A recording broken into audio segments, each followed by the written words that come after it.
Ooh, Good morning, everyone. This is the Senate Education Committee, and we are having an executive session. But before we do that, I'll ask Senator Altschiller to recite the pledge with us. I pledge allegiance to the flag of the United States of America and to the republic for which it stands, one nation, under God, indivisible, with liberty and justice for all. I'll entertain a motion for executive session. So moved. seconded. All those in favor? Aye. Anybody opposed? Good. We are in executive session. The first bill we're taking up is House Bill 10. And I'd like the motion to ought to pass. Oh, no. Did I hear a motion? Ought to pass? I'll make a motion about the pass. I'll second. Second. Thank you very much. We have an amendment to it. Amendment 1515. It's essentially an replace all.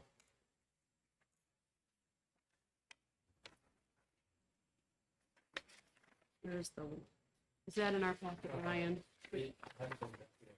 So I have the language for SB 17 amendment. It should be. Or is it in the packet? Yeah. Okay. It's just not. Okay, so the amendment to 10 is the blue tabbed Yeah. SB 17. SB 272. Thank you. Essentially, Okay, but I think there's Appreciate one it. little tweak on it. thank you. So Anyhow, that's what it is. The amendment 1515. And I need a motion on the amendment. I'm sorry, amendment 1515. See, I don't think we have Amendment 1515. We just have the copy of SB 72, which should be the language of 1515. Is that my understanding? I'm not sure they're identical. Do you have, does someone have? I have a copy of 1515, but I'm not sure if they're identical. Do you have a Where'd copy? you get that? No. They're not identical, but Okay. Okay, that's the 1515. This is 1832 is the amendment that's going to replace. it would replace. Okay. So, okay, so I will move that, move amendment 1832 H. Well, since I don't have it. I think it's in your. It's, Oh, I see. Yeah, in in here. there. Okay. I'll have to double check it and see if it's the same. And Madam Chair, just for a point of clarification, the amendment that the House passed, SB 72, we would technically offer that as a committee amendment, not a, because I think if we put it in as an amendment, it would have a different number Let's see here. than the House number. But I think the definition of parent on each of these is different. So that's from, if you look at 1515 and the House amendment, the definition of parent is different, so I'm assuming that they're different other places too. Well, 1515 is the one that I have been asked to May replace. we all have a copy of 1515, please? You have an extra one? I don't know. Could we quickly make some copies You have of it? it? I don't know. I just have 72. Wasn't some.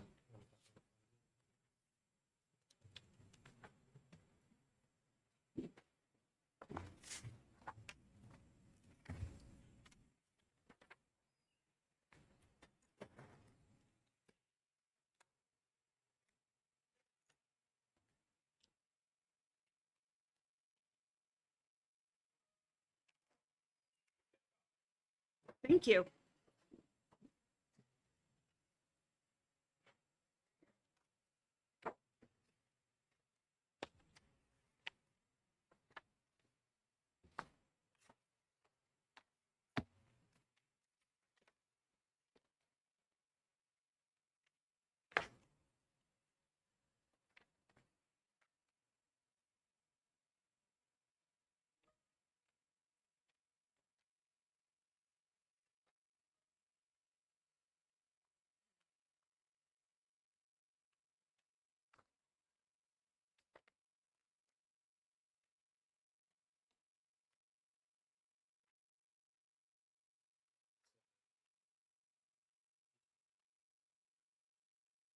Thanks.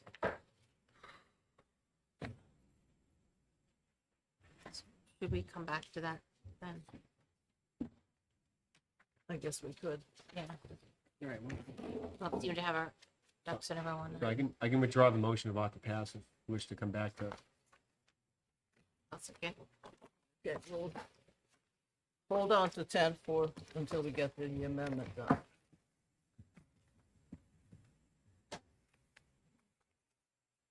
The next would be HB 50.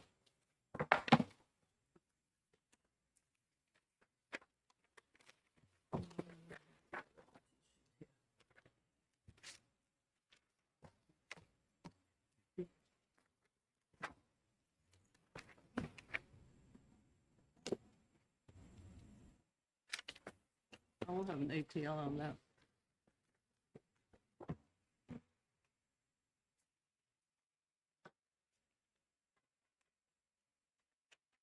Do I have a motion on HB 50?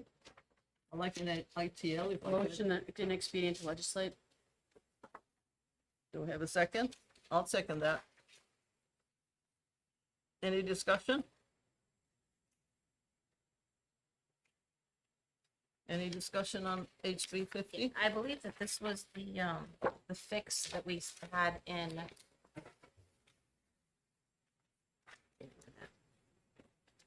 For the, no, we have a similar bill, right, in the Senate that we passed to cover this? Yeah, with Okay. all those in favor of ITL? I, 2, Aye. 4. Senator Happy? I don't support ITL. You, I Okay. don't, but you abstain? Oh, you oppose? 4-1. Okay, the 4. Well, that's for you to say, sorry. No. I have an ITL. Consent? No, Is it on consent? You don't want to put it on consent? no, I think because we still have a question, I think it's, Okay. this was a question about We it. don't put it on consent, and Abbas will take it out? you can put it on consent, and if I Okay. Okay, can always take it off. so all those in favor of consent? Aye. Aye. Aye. Yes, 5-0. vote for consent. You want to put Abbas in taking it out in case? But I don't think I can because it was 4-1 ITL. I was the one. Yeah, I know. So- Do you want to take it out? Senator Alshiller can take it out. Sure, I'll take Yeah. Okay, Senator take it Alshiller will take it out. You sure? Okay. That's Jen. That's all you. Okay. Then we have HB 115. Motion and expedient, may I have a motion? Need a motion on it? Okay, motion and expedient to legislate. We're ready, I'd be happy to speak to my motion. If I get a second. Education Freedom Council, you've got the amendment for that. All those in favor of ITL? Well, no, we You have have a a second on motion. my motion. I Okay, made a do we have a motion. second on the motion? IPL? Second. Senator Alshiller will second it. And Okay, you may speak to your motion. So this is year number 5 that I've been here, and we have been working with the education freedom accounts and, although I have opposed this from the first day because of I understand the concerns that have come forward by families about struggles that their children have had in the educational system. At the same time, I understand that we have never fully addressed the, public education, for the many thousands that are in that versus the small number that are, that have been struggling. And I feel like we have to make the big fix before we can zone in on the smaller group. The second thing I have to say about this is public money going to private education when we don't have enough public money in public schools right now. And then the last thing, but probably historically, what concerns me is that when we first, when this was first passed by this legislature, the idea was to provide, again, these opportunities for children who were struggling in public school, but did not have the means. They were lower income families that did not have the means to move their children out into a private a private school, whatever form that may be. And that every move we make to raise this level, the percentage for eligibility to this program, which remains unchecked, goes against the original intent of taking care of those who don't have the means. Universal eligibility means people who are of means could get into this program where they could actually afford it and they could pay this bill. And what happens to those families who don't? If our intent is to help those who aren't, which is how we started this, who can't help them, who need that assistance, and their kids are struggling in the public school setting, then we should not support this. And it's a large fiscal bill too. It's a fiscal note too. But so lower income families, that's where we started, supporting them. That, and I can't support universal eligibility, just opening the door for everybody. So there are my 3 points. Thank you very much. Okay, thank you, Senator Prentice.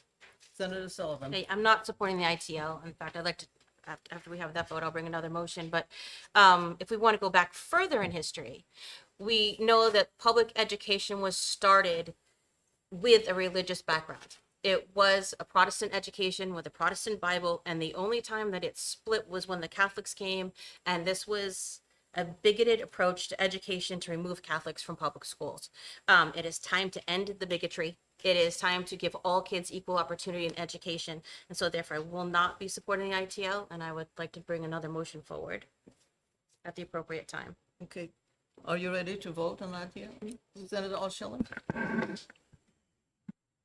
Thank you, Madam Chair.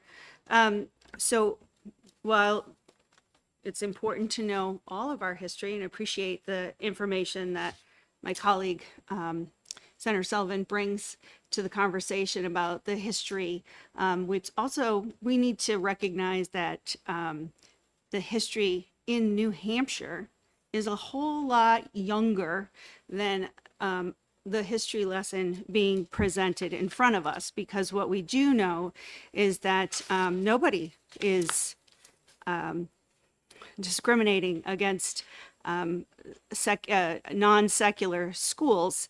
And we know that the eligibility for increasing the eligibility for the education freedom programs is going to cost us money that we are actually court ordered at this moment to spend on fully funding our public education.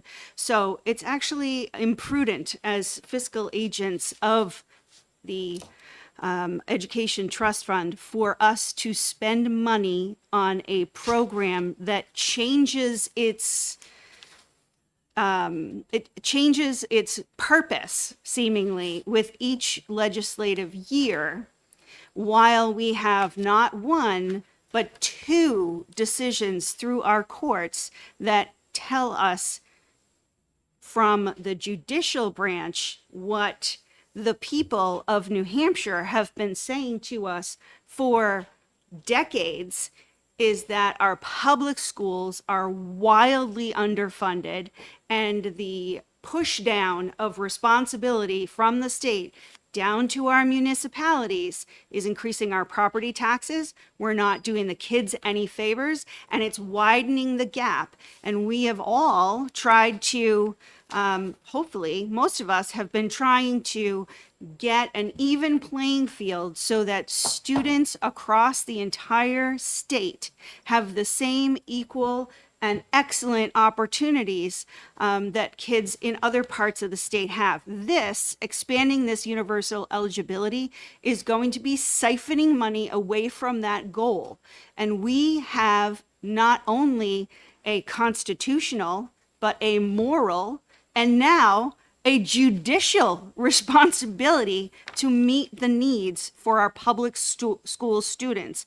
And sinking money into universal eligibility for education freedom accounts, which we know from information we've been able to extract out of the EFA program, that 70% of those kids never went to a public school to begin with.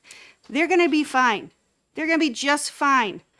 And we really, really need to refocus our our money and our time and our attention on our public schools. So I support the ITL motion. Thank you, Senator Altshuler. I need a vote on ITL. Who is voting? Did Senator ITL? Sullivan have an amendment? No, No? no, Okay, not to this one. No, I want the ITL motion, then I will take up the, okay. this is for 10. No, We're 115. at 115. Yeah, Yeah, 115. it's that's Senator Ward's amendment. You have one for 10 and 115. I'll do the amendment now. Okay. Do we have an ITL motion on the thing? No, I have an amendment to 115. Is it the amendment or not to pass motion? This is, So we have to vote on the No. ITL first. No, You- we're, oh, no. You only can offer an amendment Oh, on a yes, positive on a motion. positive motion, so, okay. what is the amendment to it? Senator Ward, we have to vote on the ITL first, and then we can, I'll make another motion, and then we can bring the Okay. amendment forward. Let's vote on the motion of ITL, 115 FN. All those in favor of ITL? Aye. Aye. That's 2. Opposed? Aye. Aye. So that's 2, 3. Make a motion about to pass. I'd like to second. Okay, now we have an amendment to 115, which is amendment 2044. And the essentially replaces the whole bill by replacing it with this amendment.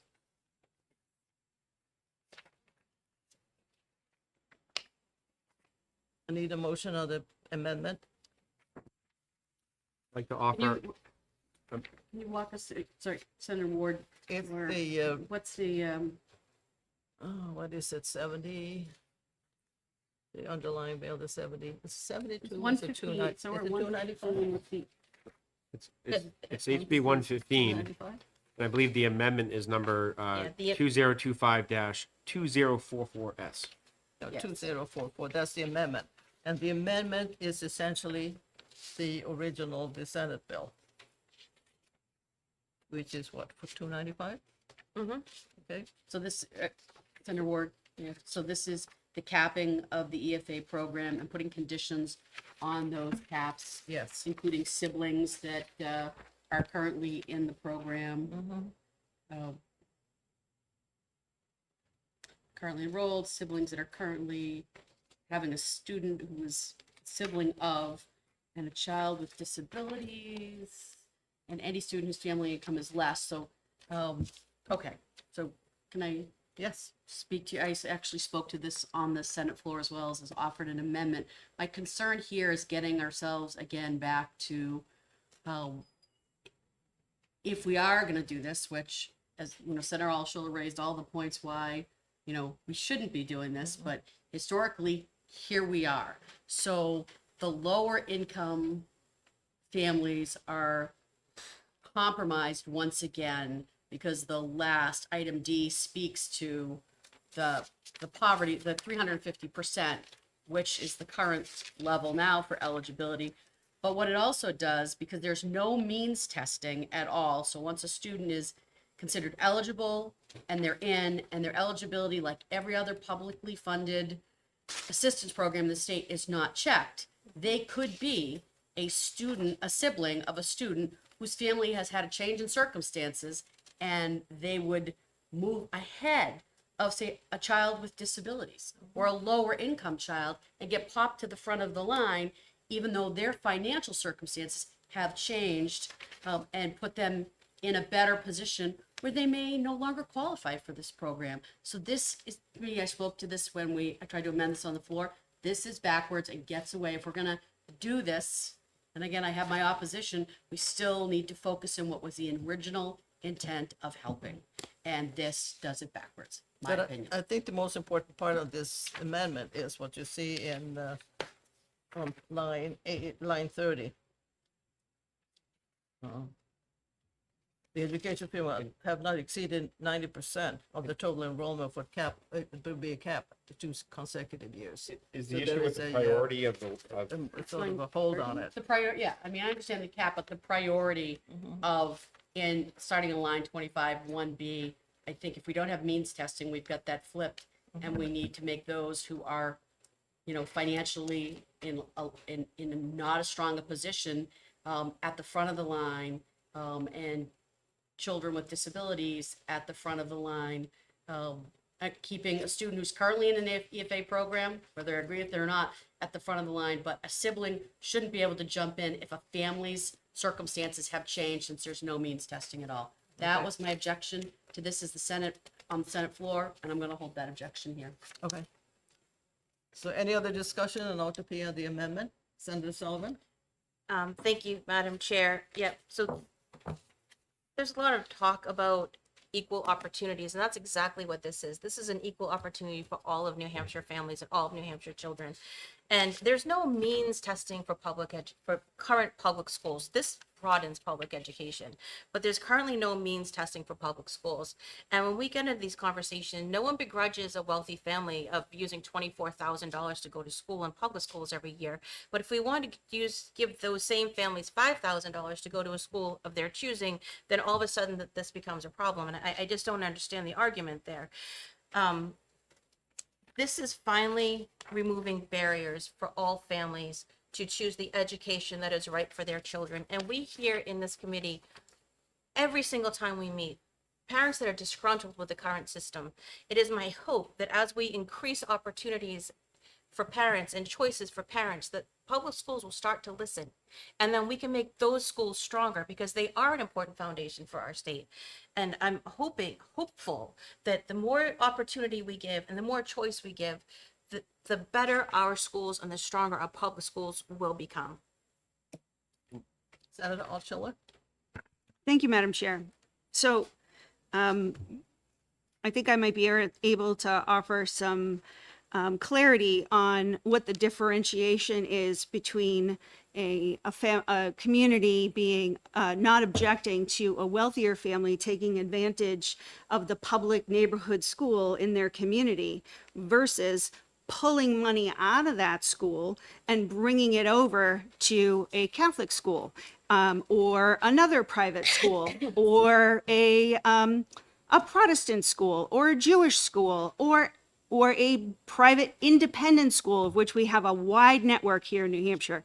Here's the differentiation. The New Hampshire Constitution allows for a free and appropriate education for all students, regardless of income, regardless of background, regardless of ethnicity, regardless of they or their family's gender orientation or family makeup, and we take everybody. These schools, Senator Sullivan, that you're asking, why is it a problem to send the $5,000? The problem is that they don't have to take all of the students, and they don't. They don't have to take any student. And we have also set up a serious inequality that when students who have the protections and the resources from IDEA leave a public school system, they leave all of that support behind. And while that may be a parent's choice at the time, we have information telling us that when they come back, and they do come back to public schools, they're further behind. So the schools that we're sending money to can discriminate. That's a problem. The schools that don't want to take special education students, that's a real problem. And thirdly, this amendment on lines 22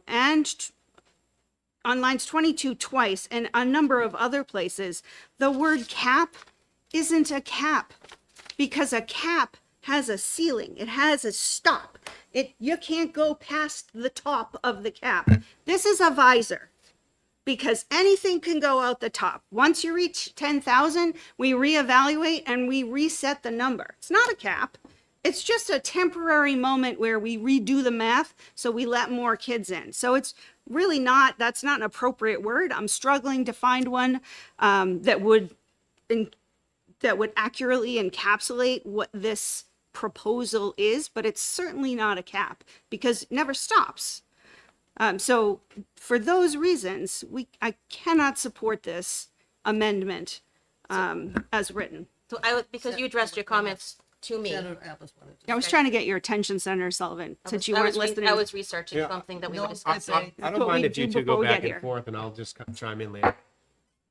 no back and forth between the members. Great. You're just so Senator rude to your Abbas? All right. colleagues. It's amazing. So I can say that. Let me just say this. Sure. We hear the term wealth, all right, and when we're talking about EFAs, wealthy is 350% of the federal is above 350% of the federal poverty guideline. So a family of four, that is about $112,000 a year, give or take.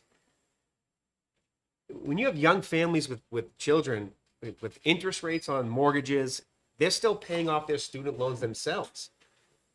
And you're saying that they're wealthy? It's just it's a misrepresentation of what's going on. All right, this is not taking into consideration all the families of New Hampshire. This amendment does. And when I look at it is there are families that perhaps they're not, they make, a family of four making $125,000 a year in their household. We're going to consider them wealthy in today's time. It feels like those families don't have the same opportunity as everybody else. And if they have multiple children, now they're going to have potentially, they want to send both of their kids to the same school, which is a very common practice. It's an interest to have your children in the same school. I know for the public charter schools, it's a preference to keep siblings together, keeping families together. I don't see that as a problem. Right now, my daughter goes to a preschool and my son's in elementary school. Guess what? Different schools. Oh, it's a pain picking them up at two different places. I can't wait till they're in the same building. That's why I'm always late, by the way. Sorry. This is a reality. So this is something that will help all families in this state. And it's also a misconception that there's a myth that if this EFA program went away, that any money allocated to this program is just going to find its way to funding public schools. That's not the case. Since EFAs, we started them in this state, we've actually increased funding for public schools at the state level. All right, that's just a fact. You can't dispute that. That is a fact. It's undisputable. It's just what has happened. That's all true statements. So I understand some people want to think we can do more. Well, we've increased funding, I think last cycle by $169 million. Yep. So to say that we're taking money away from public schools with this program, and that's the intent of it, that's not a fair or accurate statement either. So I'm going to support the ought to pass. I'm going to support this amendment. I think this amendment allows us to implement it. The goal of when we had a cap on the income was to roll this program out slowly, to do it the responsible way. I think collectively we've done that, a good job of doing that, and this continues that precedence. Thank you, Senator Abbas. Senator Sullivan. Thank you. And to my colleague, yes, I do my research, but sometimes things are brought up that are new to me in committee, and I do like to research to make sure I'm making an informed decision. However, some things that you did bring up were public schools have to take everybody. Not true. If a child has been expelled from a school, they're not welcome back. There are circumstances where they don't have to take anybody, and other options are always viable. I also, for special education, I know a lot of families that did not have their needs met in public school for special education that sought private institutions. And it's not, this money, EFA money, doesn't just go to religious schools, which, every time that there's an argument, it is against the religious schools. Every single time. We don't talk about how they can take this money and go to another district. We don't talk about how they can take this money and go to a specialized schools for their special needs, or how they can use the money to be homeschooled.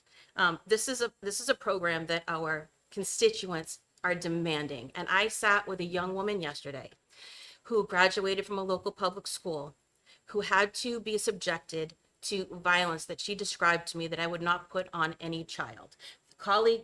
Students friends of hers, one whose head was smashed against a floor in the cafeteria. She said that there were videos every day of violence inside these buildings. We have parents coming to us all the time and their kids are being bullied. The districts aren't doing anything about it. My district in Manchester had 1,100 incidents of violence last year. These kids are in situations that their parents want them out of. So I am going to support this for the safety and well-being and health of all of New Hampshire's children and families. And I'm so ready to vote for this and give this to the families of New Hampshire. Senator Prentice? Thank you, Senator Ward. So, with respect to all of the conversation with my colleagues, I'm going to say a few things. First of all, not all of my constituents are demanding this in the area that I represent, and I've heard from others in the state. They see the inconsistencies that need to be addressed in this. I don't doubt for a second the challenges. We've heard them from the families that have come before us, and one of the examples that Senator Sullivan just brought up, I know those we do have to manage those situations, but we are further hamstringing public schools by some of the actions that we're taking here, which makes it harder for them, I believe, to address these challenging situations. I too am interested in the health and safety of every child that is in any school in New Hampshire, but here I have a particular interest in public education because it is the all taker. I see this amendment as really what is a workaround to universal EFAs. Yes, it puts a cap in place, and once that cap is in place, it sets an order, like a triage for who gets in and who doesn't get in.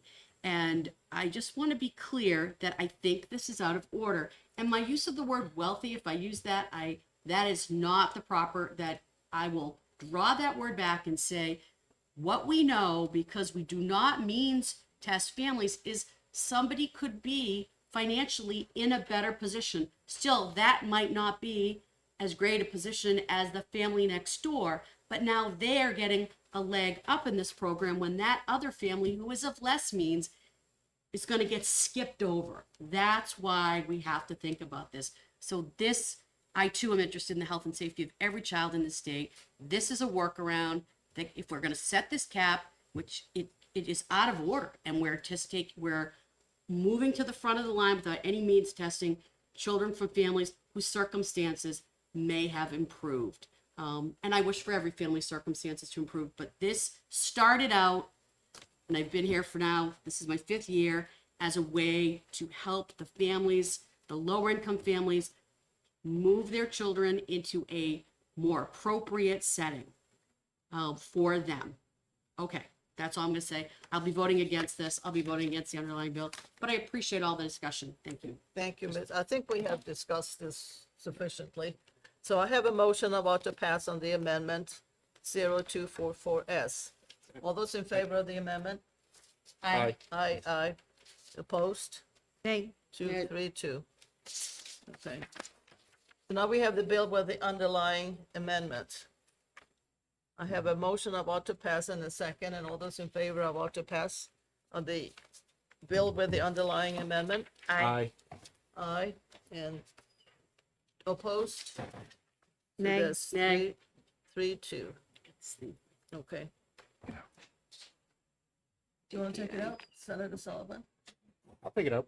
Senator Abbas will take it out. We can take it Okay, good. We got that one done. Now I think we can go back. Ryan is trying to get your all right. Okay, go back to 10? Okay, Go back. Oh, I just put the wrong things in that file. Okay, thank you.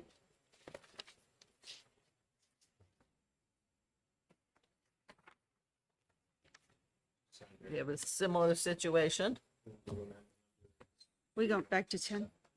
Is that what she just said? Yeah, they changed the number. I guess every time you have a She said we're going back to hit the 10. number. We're going back to 10. We're going back Okay. to 10. And So you've we're got- going back to House Bill 115. No. Wait, 115 too much is done. paper. It's You hear me 10. say this every week. What is that? What is 115?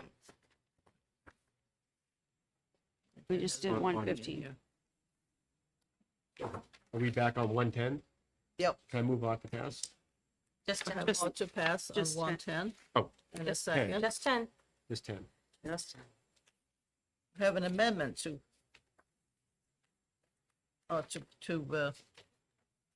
House Bill 10, Amendment 2127, Is this yours or mine?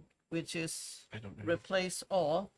And as we discussed earlier, I think it's yours. Okay, thank you. Sorry. I No worries. was trying to get an advantage. it's from I'm already the halfway. language of Senate Bill Look 72. around. So I need a motion on the amendment 2127. I'll move the amendment. I pass. So I Second. need to have a second. Second. Second by Senator Abbas. Any discussion on the amendment? So the amendment is the replace all. for- Yes. Okay. Yes. So yes, I have some discussion on Okay, the Senator amendment. Prentice. All right, a couple of things that I want to say. First of all, and this, again, seen this before. I thought Groundhog Day was in February. I just feel like I'm in that movie all the time with these bills. And I'm not trying to be a wise guy, just saying like we've revisited this, and so the pencils get sharpened and it looks a little bit, maybe a little bit different. But even not the sponsor, but the co-sponsor who introduced the bill said that the majority of this, if not all, except for one section I want to speak to, is just reordering and recodifying what's already in different sections of the law. So we're not necessarily creating anything new. These things, these provisions already exist. Now, what worries me, and I brought it up in the original hearing, and again, this is, a replace all amendment, is the section on parental consent for healthcare services. We require parental consent for healthcare services, but there are two places that we don't. And STD testing and treatment and substance use disorder are places where minors can reach out and receive care. If we pass this, we could get in the way of that, which I think should continue to be a priority and really important. Like, why would we undermine that? I think this whole section on healthcare doesn't even belong here, but I want to bring that up, that particular point up. So we're recodifying in large part what's already in law. I have a serious concern with the healthcare section and how it undermines what is currently allowed by federal law, and we're going to put ourselves on a collision course with that and undermine the ability for substance use disorder treatment, which wouldn't we want to do that? And we're also going to undermine the testing and the treatment for sexually transmitted diseases. So I'm going to stop there for now. Thank you. Thank you, Senator Prentice. Any further discussion? Seeing none, are you ready to vote on the amendment? I have an ought to pass with a second. All those in favor of ought to pass on the amendment? Aye. Aye. Aye. Opposed? No. Nope. 3-2. Okay, back to the bill, House Bill 10, All right, I move on. with the off the path underlying as amended. amendment. I'll second.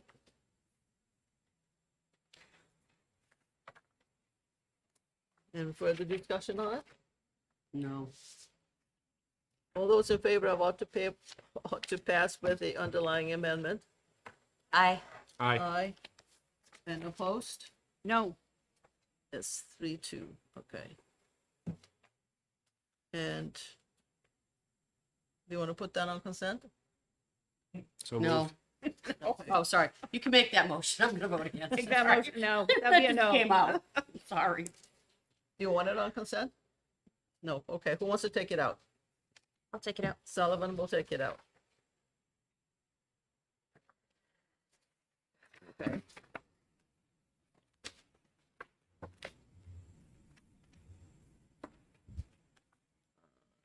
$292. House Bill 292.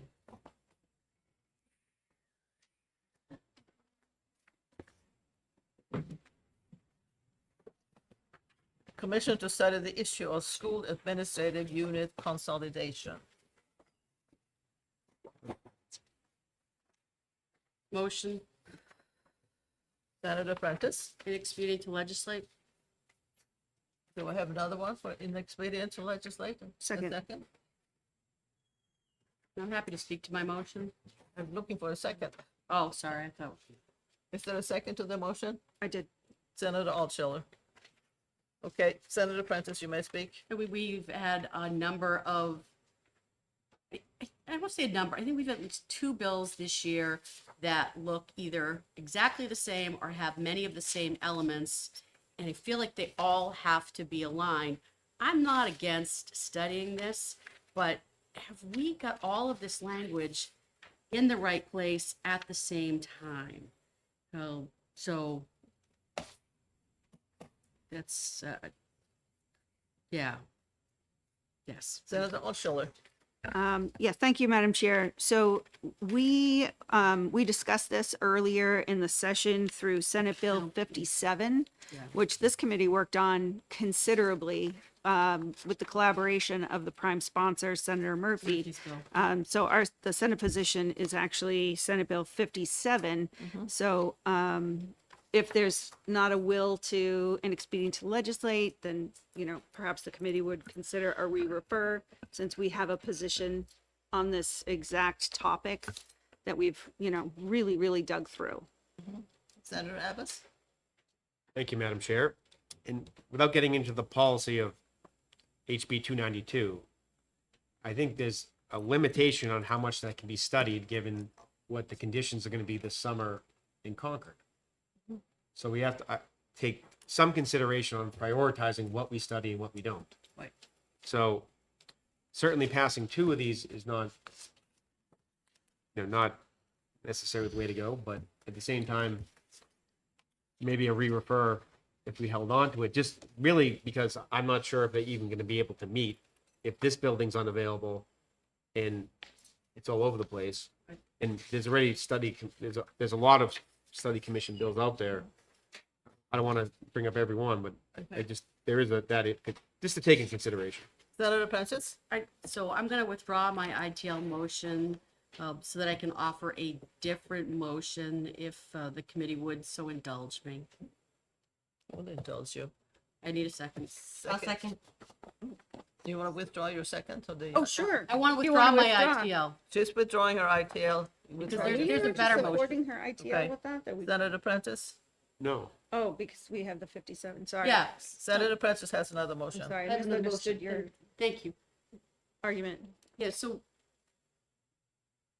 going to center myself. I was, So I want to withdraw the ITL. Thank you for indulging me at this moment. We did do a lot of work on Senator Murphy's bill. That is the Senate position. When I said I think we've seen this before, it's really, it's one other bill in particular. That is the better version. And to Senator Abbas's point, there will be limitations on how much we're going to be able to logistically and our bandwidth to get things done. So why don't we focus on 1 versus 2 and go with the current Senate position? So re-refer this, keep it in a holding pattern while we work on the other one. and just to emphasize, with the limited ability to schedule, you have 5 House members, a senator, who's clearly going to be outnumbered on there, members of the department, 2 superintendents, there's 6 other members. Get all their schedules to line and find a limited day that you can meet. Seems like it's going to be an impossibility. So even if you support this policy, I don't think the commission would do its best work. I if they need had a to do it this second to the re-refer motion. I made a second. Thank you. Any further discussion on re-refer? So I think Senator Abbas has hit a lot of the key points, but we've got a good position Yep. that we can work on. We don't need to do this. And I appreciate the logistical rundown. So let's vote.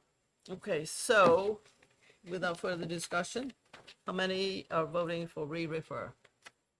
Aye. Aye. So Aye. that's 5-0. So we're putting it on consent. So moved. Second.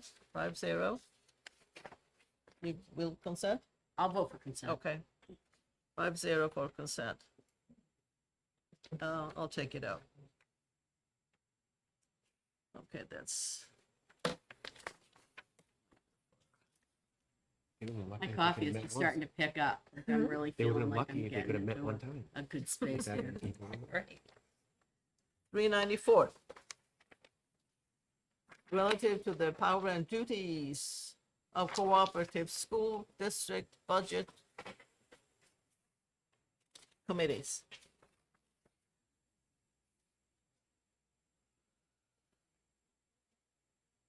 And the major thing is that the person who does the budget should not be sitting and voting on it.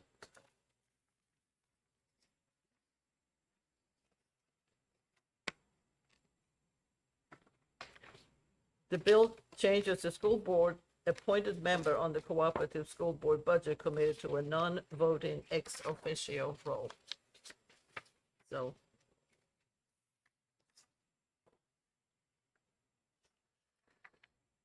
I'd like to see an OTP on that one. I'll make the motion about to pass. A second? I'll second that one. 394. And discussion of what to pass? But why? Why though? What? Why? Like Why? we didn't, yeah, why? It's just that the didn't person who was doing the budget should not be voting on the budget at the school board budget committee. I heard that, I understand that's the proposal. What's unclear from the testimony that we had and the writing of this is why. They have a vested interest. They're a member of the community. They were elected by their community to participate, and then we usurp power by telling them, in this capacity, you can't be a voting member on the budget. It just doesn't. I don't understand the Well, why. What Cadelli just said, that the representative appointed by the school board had already had the chance to vote on the budget when it was on the school board. So he's already had an input and voted on it, and now he is a school board member and has another opportunity to vote again. So he felt that that was a conflict of interest. Senator Abbas? And correct me if I'm wrong, at least in the towns I'm familiar with, the budget committee is really just making a recommendation. It's not gonna necessarily bind the outcome. They're not changing the budget. So it may change the outcome of the recommendation, but I don't think it necessarily makes that person not involved in the process. I mean, ultimately, I know in the towns of my district, the school board did an excellent job in Salem and in Pelham, really promoting their budget. You know, and when there was a disagreement between different committees. And, it trickled down to the PTA meetings, and that's really how, that's good democracy right there at the local You level. don't feel this bill is necessary? No, I don't think it's a problem either. I don't have a problem either way.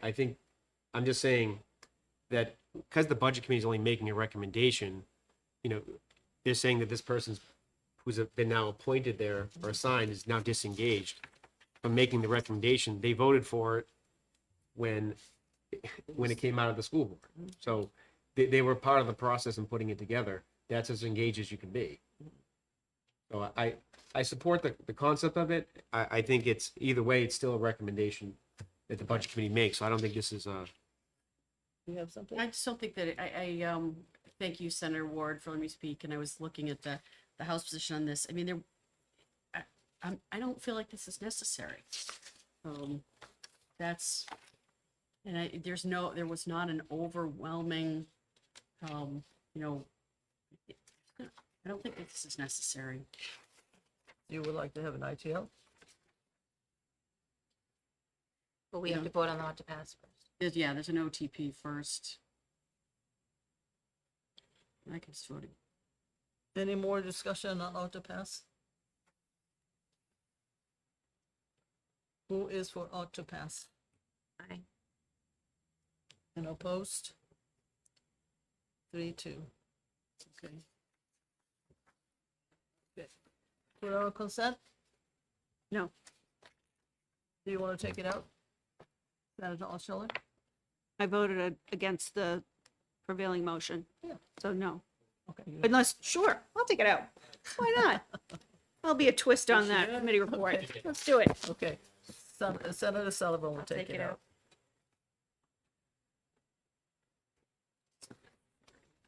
Thank you.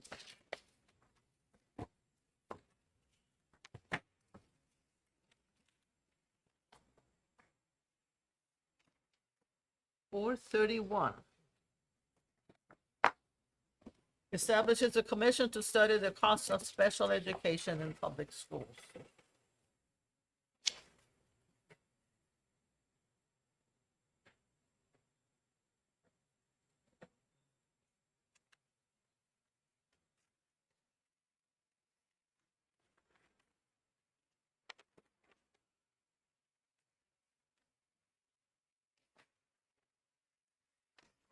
I was wondering if this would be a good one to re-refer. Well, I think this commission would serve a very good cause, again, with the amount of members that would be on here Right. and finding a way to meet Mm-hmm. with the limited ability. I'm not sure the commission, if it could assemble, would be able to do its best work, given the constraints we have in Senator Congress. Prentice. Thank you, Chair Ward, and thank you, Senator Abbas, for your, I often forget what kind of situation we're gonna be in this summer, but I also think that there's gonna be some issues that we're gonna have to find a way, to, logistically make meetings happen. The thing that strikes me about this is, number one, we know a large part of what drives the cost of education locally is the cost of special education. The other thing, this number two, is this is this is largely this isn't bipartisan. No. This has some bipartisan tentacles here, which means that there is agreement, even though their committee vote wasn't overwhelming, there is agreement that there has got to be, there's got to be a good look at this. So, I just want to go back to what the cost of special education is, how it is driving local education costs up. And I'm just going to layer on top of that, and I didn't get this in my first pass, the uncertainty of what's going to happen at the federal level. If there's any time to look at this, it's now. So that's what I think. Okay. But look, Chair Ward, I was just almost, Senator Alschiller has her hand Senator up. Altshuler. Yeah, so what we heard in testimony was that the origination of this bill was to study the minimum standards of public education, and that the bill subsequently got hijacked to a completely different topic altogether in a non-germane amendment, and in doing so introduced some issues that don't have actual definitions. So I have many notes here. Line 21, why students may be labeled other health impaired. That is a really broad why. And also other health impaired has to be pulled out of IDEA. And honestly, IDEA uses other health impaired under 504s. So this amendment, this replace all amendment, was definitely not written with advocates from special education who could have parsed that out earlier had they, had input. Also, Part D in line 23, whether there are interventions that can be implemented prior to referrals. Again, the New Hampshire schools have been undergoing a years-long effort in implementing MTSS, and we know that MTSS is exactly that, and that is the prior interventions so that needs can be met before we get to the point of getting to a 504 or an IDEA plan. So that's not even, we already did that work. And so that's not acknowledged in this amendment. Additionally, in part 2, page 2, line 6, who uses service reimbursement funds. So is the question services billed by the school district versus outserving outside of the district? Line 10, the use of insurance by local districts to contract for legal services. We're running into some special ed and IEP due processing. And so that's a really, legal sticky wicket. This amendment, I think was casting a very wide net and isn't, if the intention is to do a commission to study the costs of special education, then perhaps that should come forward with its own piece of legislation that involves stakeholders, and not as a non-germane amendment in the 11th hour to add another study commission to the summer. So I'm looking for a motion on 431. Re-refer. Do I have a second for re-refer? Second. Any further discussion on re-refer? All those in favor of re-refer? Aye. Aye. That's 5-0. Put it on consent? Consent? So moved. Second? I'll second. All those in favor of consent? Aye. Aye. Aye. Okay. Mhm. Who wants to take it out? Prentice, you want to Yes, take it out? Prentice will take it out. Prentice will take it out. Okay.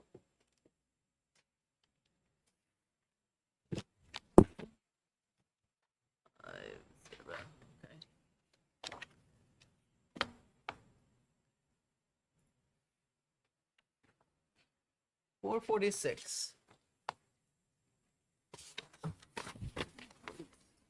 Senator Prentice, Yes, the motion, ITL. do we have a second for IPL? This has to do with the survey, the youth risk behavior survey.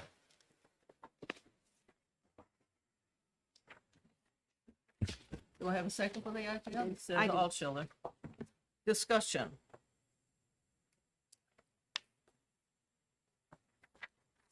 I'm happy to take you wanna, I'll start off here and, thank you, Senator Ward, for, letting me bring my motion forward of ITL.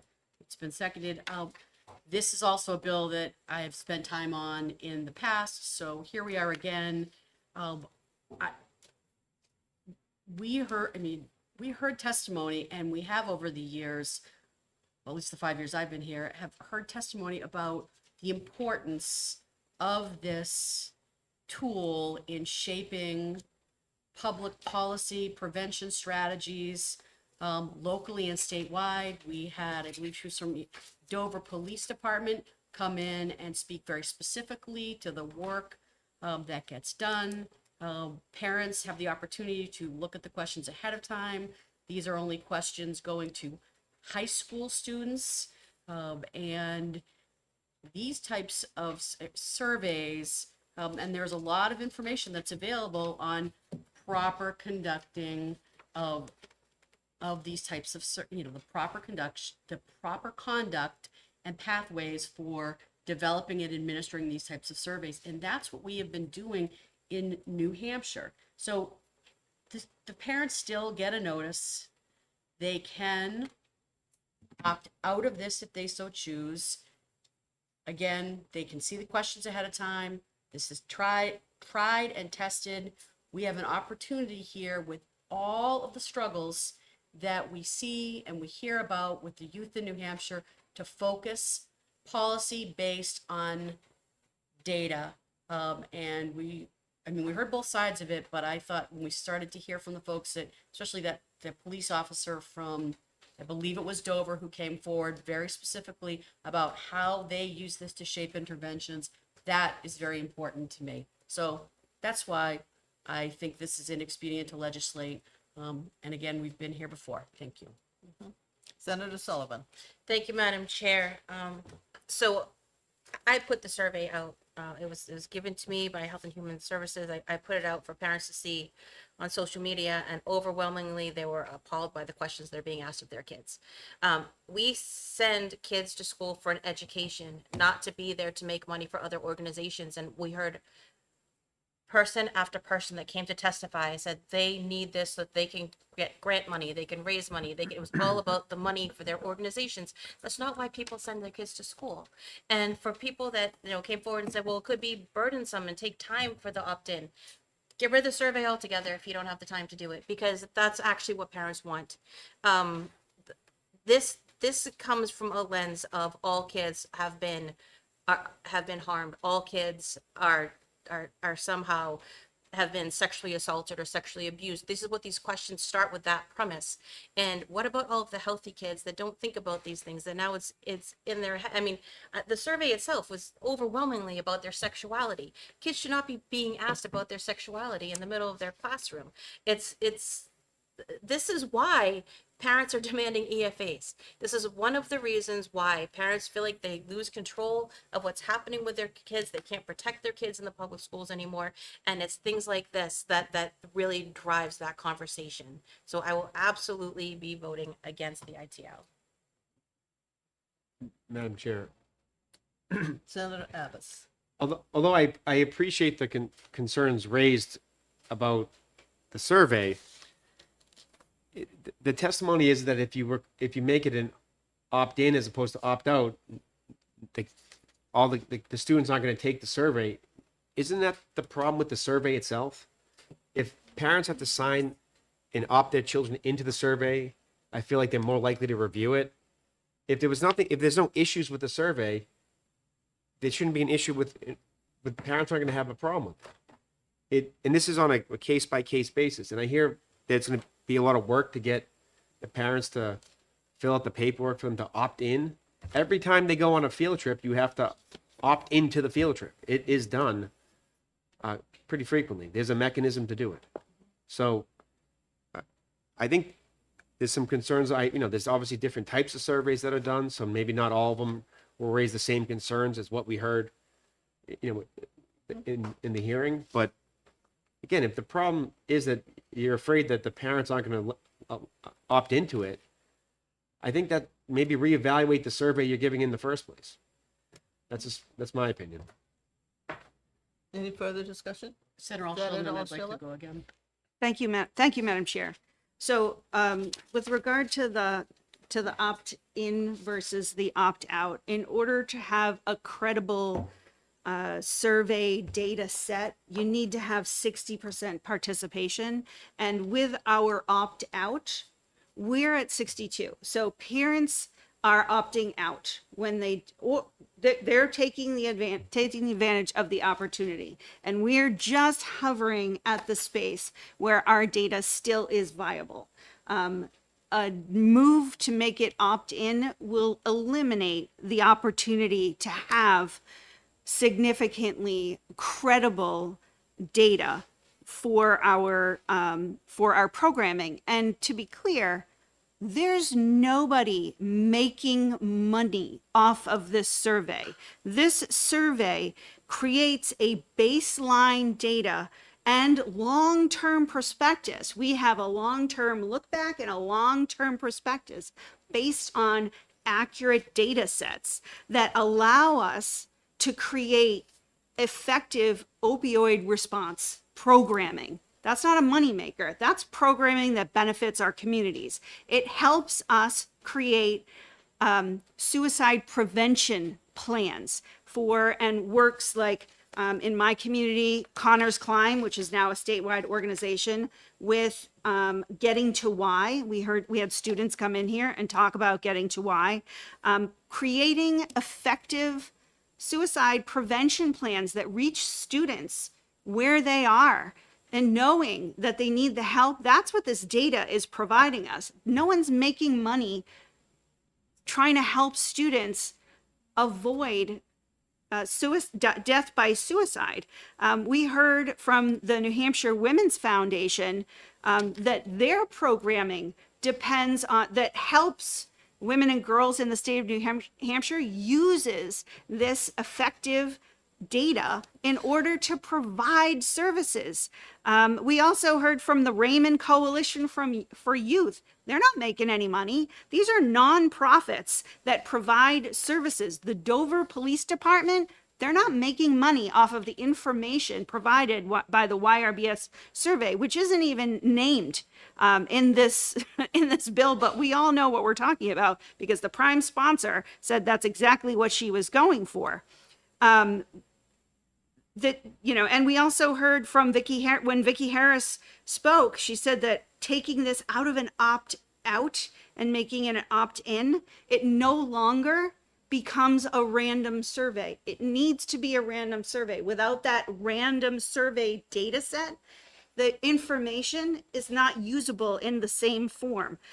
We heard from NAMI and New Futures and getting to watch so many organizations that actually help and do work to help our students that need this. So if there is an objection by parents who have, you know, the most protected kids in the world, who don't see anything outside of what they're exposed to in the confines of their school, amazing. I'd love to meet those kids. Don't think they exist. But those kids, all of our kids deserve to have programming that will help them based on accurate data sets. So I cannot support an ITL motion on getting rid of this critical piece of information for our state's youth. I just got a message from the organization of police chiefs. They do not want to serve. They wanted ITL. So I'm just mentioning them. Senator Abbas? So I appreciate what you're saying about the services, suicide prevention, you know, opioid use. I guess my lens is the propensity, which was what you get from the survey, at least that's the hope, is to get information. Shouldn't all those services be provided anyway? I don't think a survey is needed to provide those.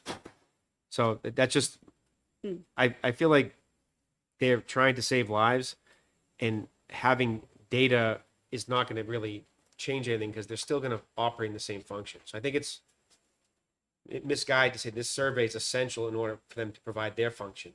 I don't think it is. May I respond, Madam Chair? Senator Altshuler? Thank you. So I'm glad you brought that up into the discussion, because actually through state contracts and through federal contracts, which is where we get this grant money to do this programming, as a state and as the federal government puts these grants out there to do these specific things, like create suicide prevention awareness, like create peer-to-peer or some sort of mental health wraparound services, or creating opioid avoidance or substance misuse recovery. Those are all based on data. These groups have to prove that there's a need. So if we stop taking the data, then we can't prove that we need it. Those groups can't exist. We don't allow for them to exist without proving the need for their existence. That's the way we've set up this system. So if we take this away and there's no data to be used to prove that there's a necessity, they can't exist just for the sake of existing, because we don't do that. We won't give them the funding. They don't get to go to the executive council and ask for a contract because they can't prove why they need it, because we've asked them to give us data.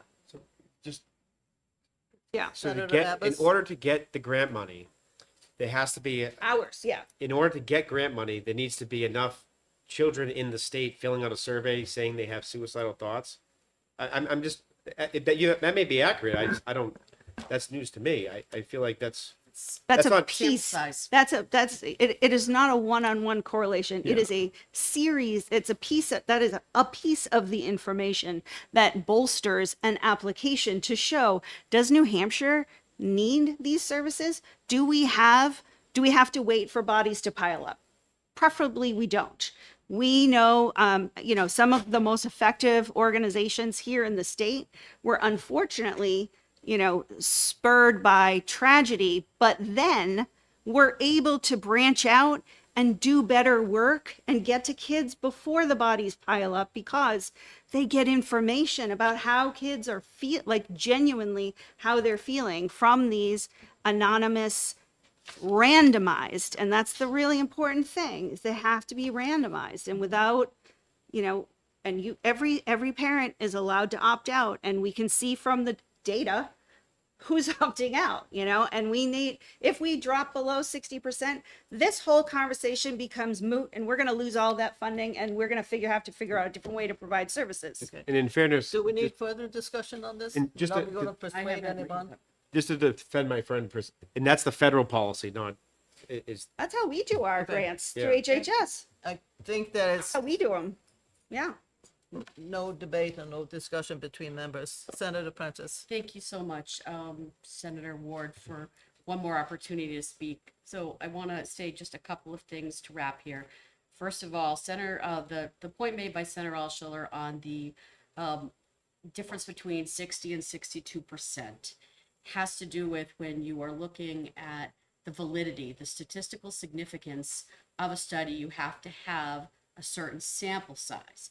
And if we dip below this, then we lose that sample size. It becomes a question of not being statistically significant and undermines the ability to use the data, not to make money, but to use it as evidence in grant applications to fund certain prevention programs. And I'm going to speak to that in a second. Number two, what we know is that the opt-out mechanism is working, even though the number's getting lower, the parents are making this choice. So why would we want to go in the other direction? If they are looking at this and they are making their informed decision. Next, I want to talk about, I already talked about Dover, and I wasn't sure, but I went back and looked, it was Dover.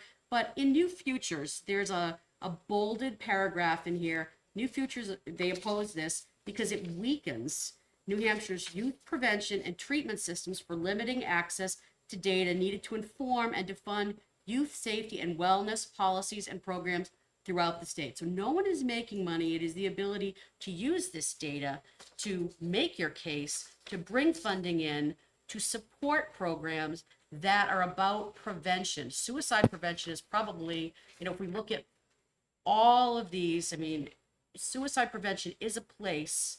And we had one parent come in, but I did see one parent at a budget hearing come in and talk about, losing their child to suicide. We have an opportunity to prevent suicide, youth suicide, which is one of the leading causes of death. When we look at age adjusted, it's considered trauma. Every ounce of prevention is worth a lifetime of cure. And the last thing that I'll say is that in 2024, Governor and Council, with the support of our former Governor Sununu, supported the Getting to Why program. And the best thing, there's a number of things that are good about Getting to Why, but this uses the data for the students to develop the prevention strategies for their peer-to-peer working within their schools. That to me is also a compelling place. So losing the statistical significance will put us at risk of losing funding. No one is making money. We're able to bring dollars in to move them out to programming, using this evidence for programming. And especially when we're talking about prevention, we should focus on every opportunity of prevention. And suicide prevention is one of the leading areas that we should be making investments in. And Getting to Why is just a great example of how to do these things. So thank you very much. Thank you, Senator Prentice. So I have a motion of ITL and I have a second. And I think we've had a good enough discussion. Yes, thank you for on letting it. me say one more thing. I appreciate that. So are we ready to vote? All those in favor of ITL, say aye. Inexpedient Yeah, ITL, to legislate. that's 3. And against against ITL of the survey, 2. So there's 3 to so the ITLs have it. You want to put it on consent? No. Thank Okay. you. Do you want to take it out? I No, can't. you can't. Do you want to take it out, Prentice? I'll take it out. Senator Prentice will take it out.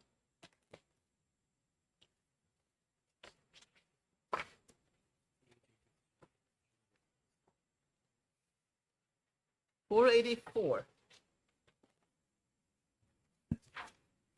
Authorize the school districts to repurpose CTE space after 20 years of exclusive use as no cost. That seems to be one of the easier ones. Guess I'm looking for a note to pass on that one. I'll make a motion about to pass. Second. I have vote to pass in a second. Any discussion on it? Are you ready to vote on the ought to pass? So, can I have a You wanna question? speak? Yes, I have a Okay, question. Senator Altshuler will speak. So I have actually a notation here, a question for executive session. So would this bill potentially commandeer spaces that schools are using for childcare currently to transform them into CTE spaces?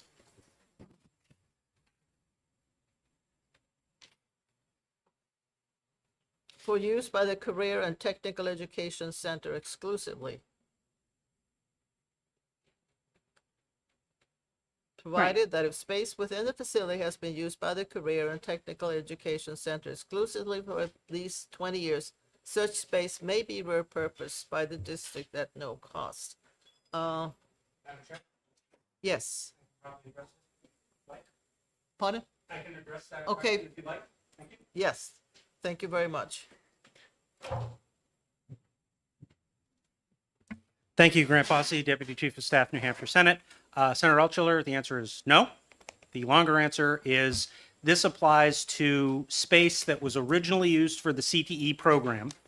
They've done that for 20 years. They're not trying to get out of an agreement. It's been 20 years, needs change. The school, if they want to, can then say, okay, we can make better use of this space doing something else. So it's not taking existing space and converting it to the CTE. It's taking CTE space. If the school doesn't think it's any longer needed, they can then use it for something else. But it is not requiring them to use CTE space in another way or use existing space in any other way. Does that answer your question? Almost. Okay. Almost. You have a follow-up? Would you indulge just a little? If I can. Yeah, so I think the reason I have this question down is that childcare education is part of the CTE programs, at least in my district. And so my concern was that this means that the school can change up the programming at will without board participation. I was No, I mean- concerned that, so we have Yeah. these 6 programs that are being used in the space, right? And so this bill says that, okay, you've been using, this Career and Technical Education Center has been using this space for 20 or more years. And so now they want to change up how they use the space, which means they could also possibly change up the programming without necessarily going to their school board. I would think that any changes to the programming would need to go through the same approval process. This is just about actually using the space for a purpose other than the CTE program. Any changes to the CTE program, this doesn't affect. This just says, yeah, this classroom, we don't need it anymore for the CTE program, but because we gained the space through a CTE grant, the state has bound us to this use. And with this bill, the state would be saying, after 20 years, you've fulfilled that commitment. If you think you can use the space in a better way, go ahead and use it. But it would not make any changes to the underlying CTE program. That would have to go through whatever process is currently in place. Okay. Okay, sort thank of, you. Yeah. Any further discussion? Seeing none, are you ready to vote on the OTP motion on 484? Sure. All those in favor? Aye. Aye. There's 4. Senator Altshuler? Are you an aye? Or Um, oppose? I'm going to be a no, but I'm not Okay. going And you're to a- object to consent. I'm Yeah, still, I'm gonna support the motion, Okay, but we'll, so I have 4-1 for an OTP. I'll second. Consent? All those in favor of consent? Aye. Aye? Aye? No? No Yeah. one, do you want consent? Yeah. Okay, So 5-0 for consent? yes. 5-0 on consent. Okay. Alice, you want to take it up? Sure. Go ahead, Abbas. What's your first name? I'm so taken aback. No, this was a talk to David Waters moment that I 5:32. didn't get to do.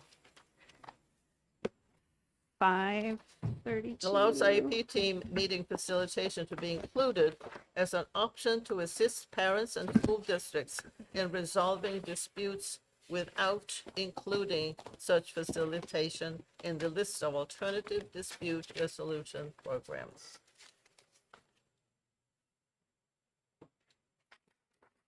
I think we have an amendment to that one.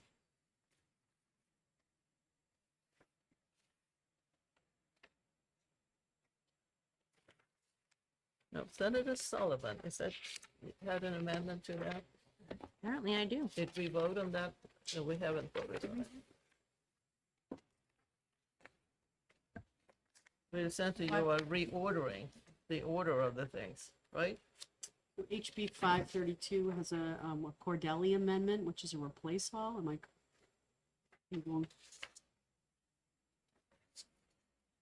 I don't have that amendment. I've got I a have- Sullivan amendment. Right.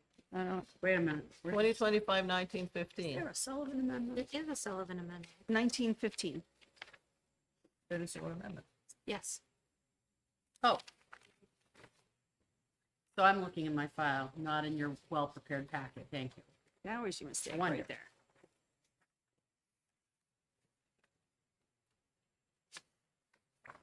So what I see in there, that you essentially reorder the way things were done. Yes, this was an amendment that I worked on with the department. Okay.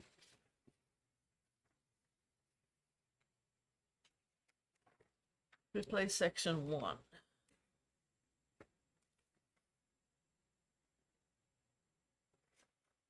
Okay.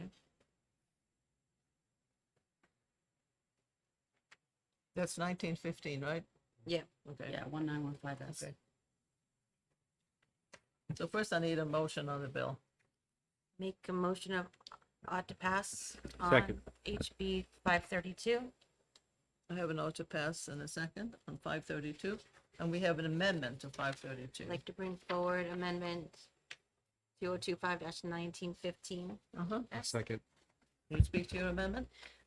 Yeah, I worked with the department, on this amendment. It cleans up the bill and it makes it, God, I feel like this was a lifetime ago and I'm trying to remember the conversation. What happens when the House sends us over the bills? So, so it replaced sections 2, 3, and You 4. replace on the this. section 1. Yeah, And as far as I could tell, it was just essentially reordering. Instead of 1A, you changed that to Roman numeral 2, and instead of 1B, that is now Roman numeral 3. I didn't see anything else.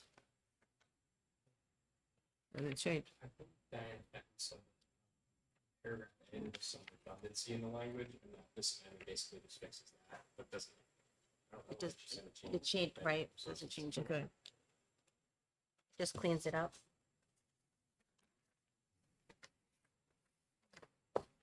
So are we all set with the amendment? Okay. Do I have a motion on the amendment, 1915S? Motion about to pass. I have a Second. motion of to pass on the amendment. Do I have a second? Second. Second with Abbas. Any other discussion on it? Like I said, all I could see was just a Yeah. reordering Yeah. of the numbers. Clarification. Yeah. We, housekeeping. But does this, I'm sorry, Madam Senator Chair, Altshuler. yes. Senator Sullivan, with your amendment, I'm looking for, in the first bill, there was a 30-day timeline. and yours amends by replacing section 1. So where's the 30-day timeline? Does that stay in under section 2? Well, section 2 has not been changed. It looks like it has in the amendment, it's on line 11. 9, The 11. department shall make IEP team meeting facilitation available. Right. Yeah, and then the department adopts rules. And in the original bill, we had a 30-day timeline for parents and schools to, so there was some bumpers on this. Well, what I have here as the bill that came over from the House had been amended, and that's 0480. That's the bill that we were given. 0480? And now in speaking with the yeah. department, they changed the ordering in the section 1. Yes. And you are mentioning another amendment? No. I'm mentioning the, so in the bill that came to us, Line 20. which was amended by the House, Yes. 532, I have- originally amended by the House. In working with the Department of Education, Senator Sullivan brought forward this amendment, but it's missing the one little bit from the House version that they sent us that puts in the 30-day period for discussion, beginning on the date that such notice is received by the Department of Education, which can be Never seen it. continued if everybody agrees, like, yeah, we can continue this. Would you be open to a friendly committee amendment adding that timeline in so that there'd be a way for parents who are engaging in this possible mediation, know like a start and end. At least they know the clock started ticking. And then if everybody wants a continuance, fine. Well, I have to say, I never received Fideli's amendment. I think this is I have- amended by the House, so it's part of the, There's the 480 current is bill that I have. the reference number I have. Yeah, exactly. On 480, You Right. mentioned 532 or something. that's for, that's that the is, number of the bill. Oh, okay. Yeah. Fine. So, so in, this is now amended from the House. Yeah, with right, that, right. So now we're asking about the amendment right. by Senator Sullivan, which is 1915S. Right. So in Senator Sullivan, in your amendment, Yes, where would you like to insert could that? you, in the amended by the House version, which was a million years ago, lines 16 through 26 outline the 30-day period for, to get the clock started, and then it can, be restarted or continued as mutually agreed upon by all parties.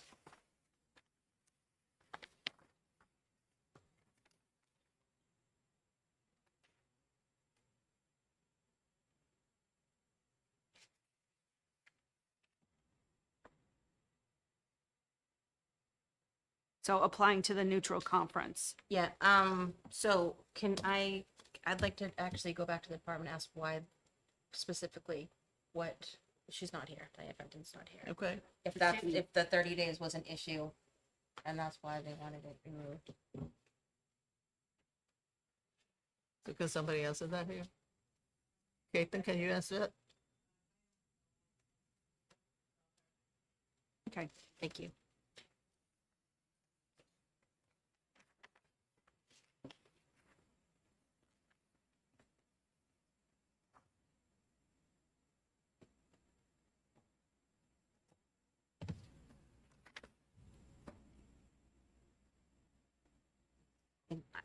I don't know, but in other conversations we've had about days, there was some confusion with the school break with summertime, like what those days could actually turn into.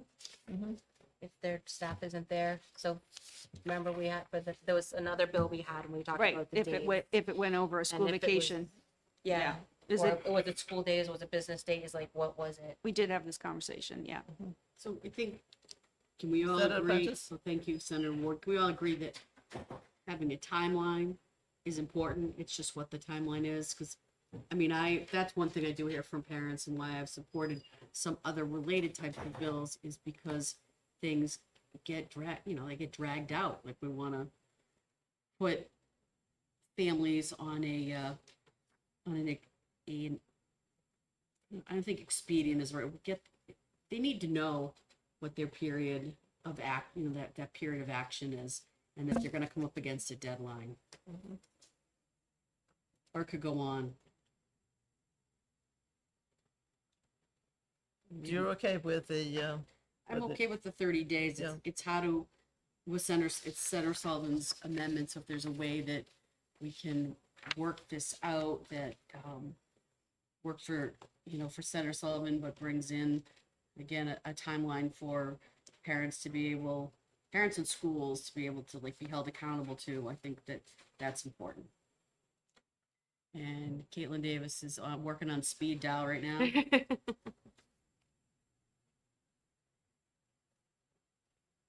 yeah, but your amendment only replaces one, up to Roman numeral 2.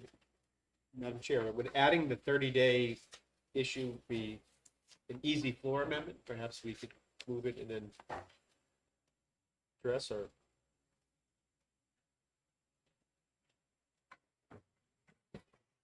I think Ryan's getting, I see a movement over here. Places section 1 with the following. This is section 1. The whole bill is. It has nothing to do with section 2.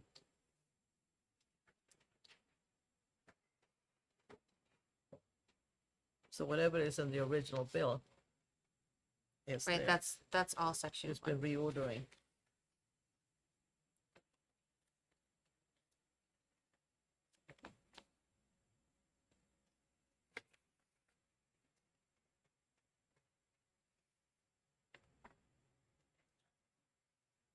Now, do you agree with that?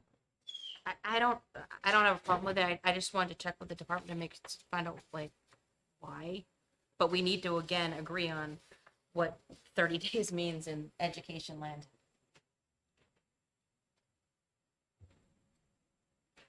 30 school days, 30 calendar days.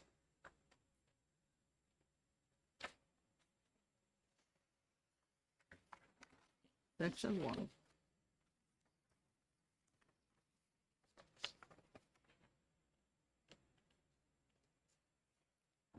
Okay, I think Casey went out. Did Casey go out?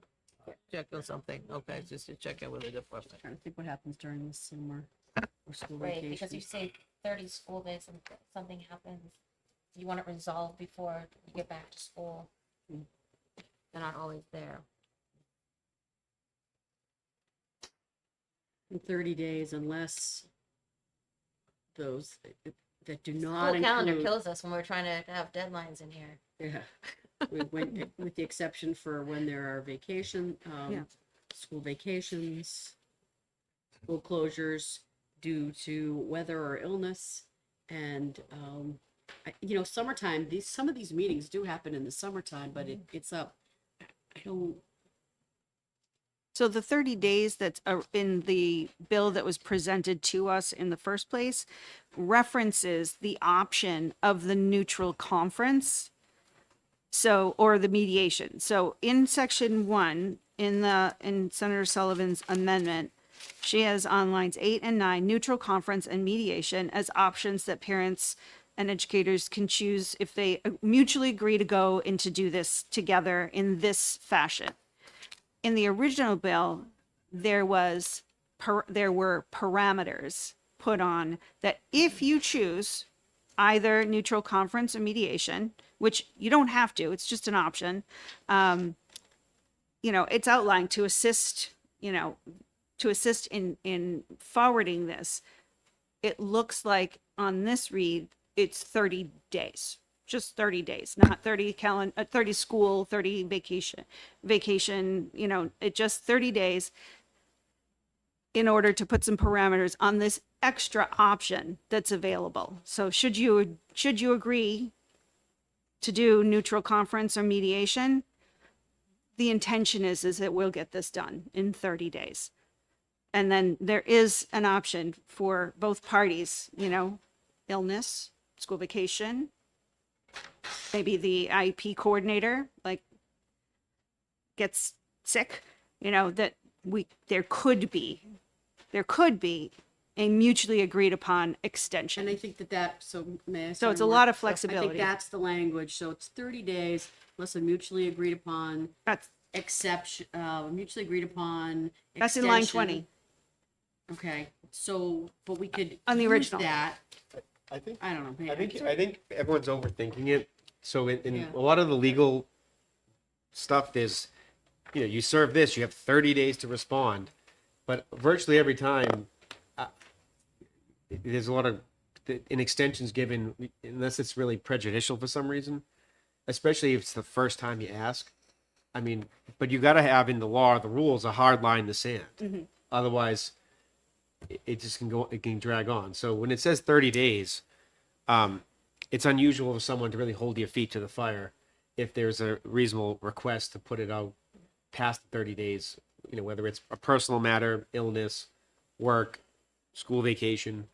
So in your opinion, would It happens all the time in the legal world. So I don't see why this would be 25 different. and 26 feet address what you're talking about? Does that Well, I'm satisfy? well, what I'm you're- saying, what like, you're saying with the whether hard it's, line? I'm saying whether it's 30 calendar days, school days, Right. whatever. Do we have to factor in holidays, all Yeah. this? Okay, so how do you want to, But does that satisfy that there is a hard line that does have an option for asking for continuance? On lines 26, 27. It creates a 30-day, it's a 30-day deadline. Yes. Now that's So that's everybody's got like at least a little goalpost in front of them. yes. Because right now it's just free for all. Without a time period, I guess, defined in the law,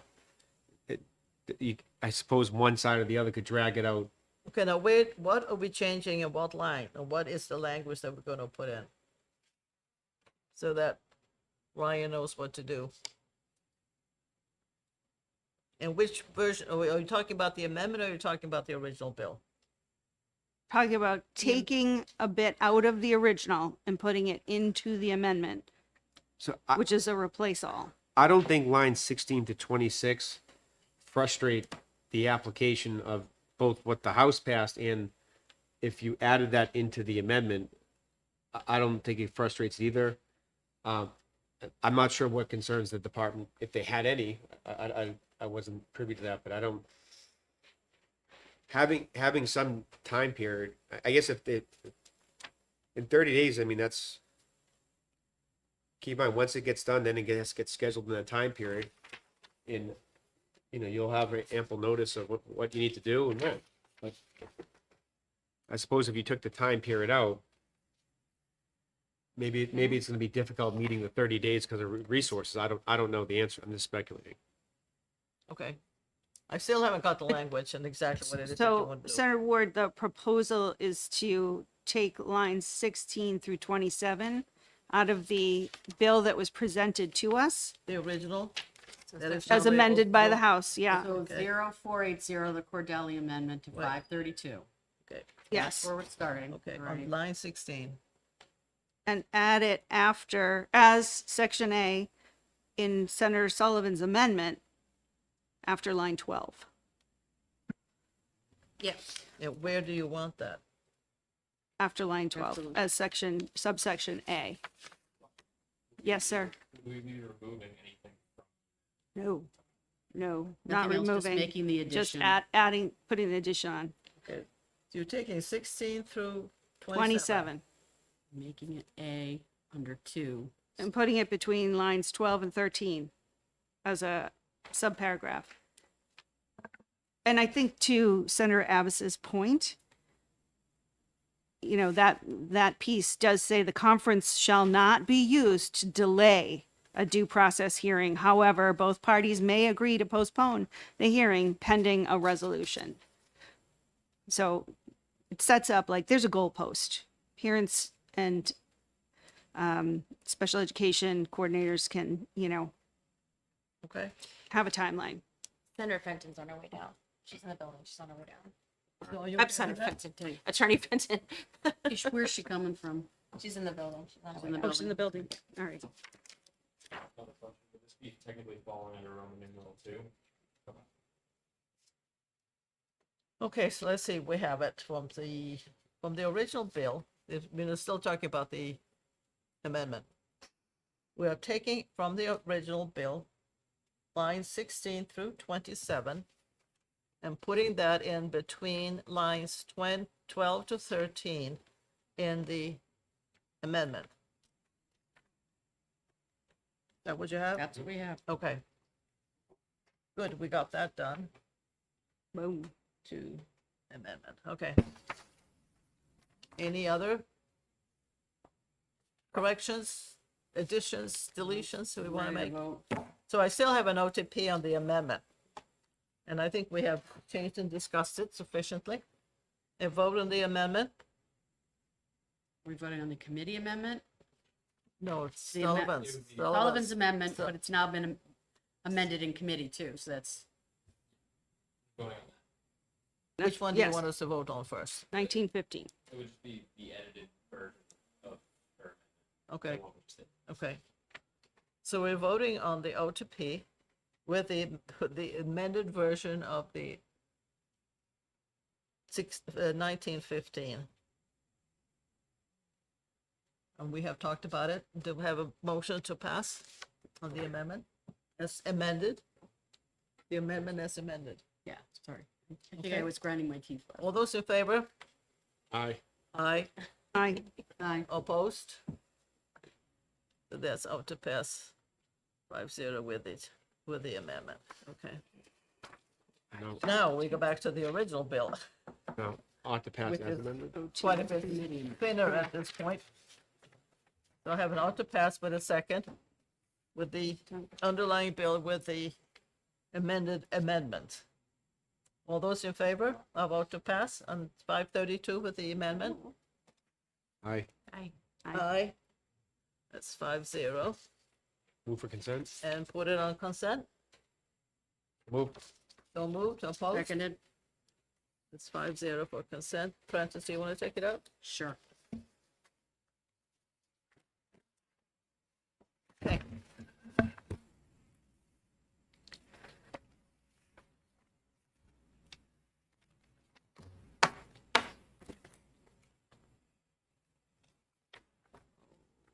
$676. 676.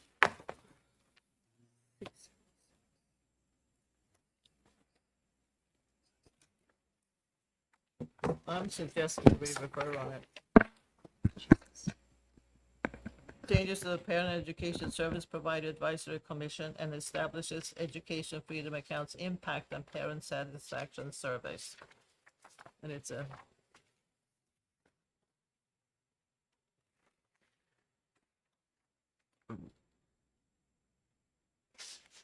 you want to comment? Have anything else to comment on it? Yeah. No, 676. I just don't know if you have an amendment from Representative Cordelli. He was It's a here one-liner. last week. Place all. Yeah, I don't have that, but Again, Is that That in would- here?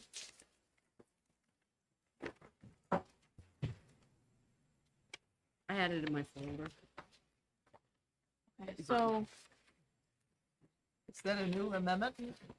From Kevin? so Representative Cordelli last week had mentioned that he would also make an amendment to have the survey conducted by the scholarship organization, not the Department of Education, because we don't have the parents' information at the department. So we wouldn't really be able to do the survey the way that the current law and program works. Right, That's right, you can't, this and is, you can't survey parents. right, this is the So I think that's why I was thinking of referring it, so that 676, he right? can work Just on make it. sure. Yeah. Okay. Yeah. So the department had testified on this last week that so the survey is right now of parents. The department will not be able to do because we do not collect parent information from scholarship, EFA students, from public school students, we do not have parent information in general. So we would have no way of conducting the survey without expanding our data collections, which would take a substantial amount of effort.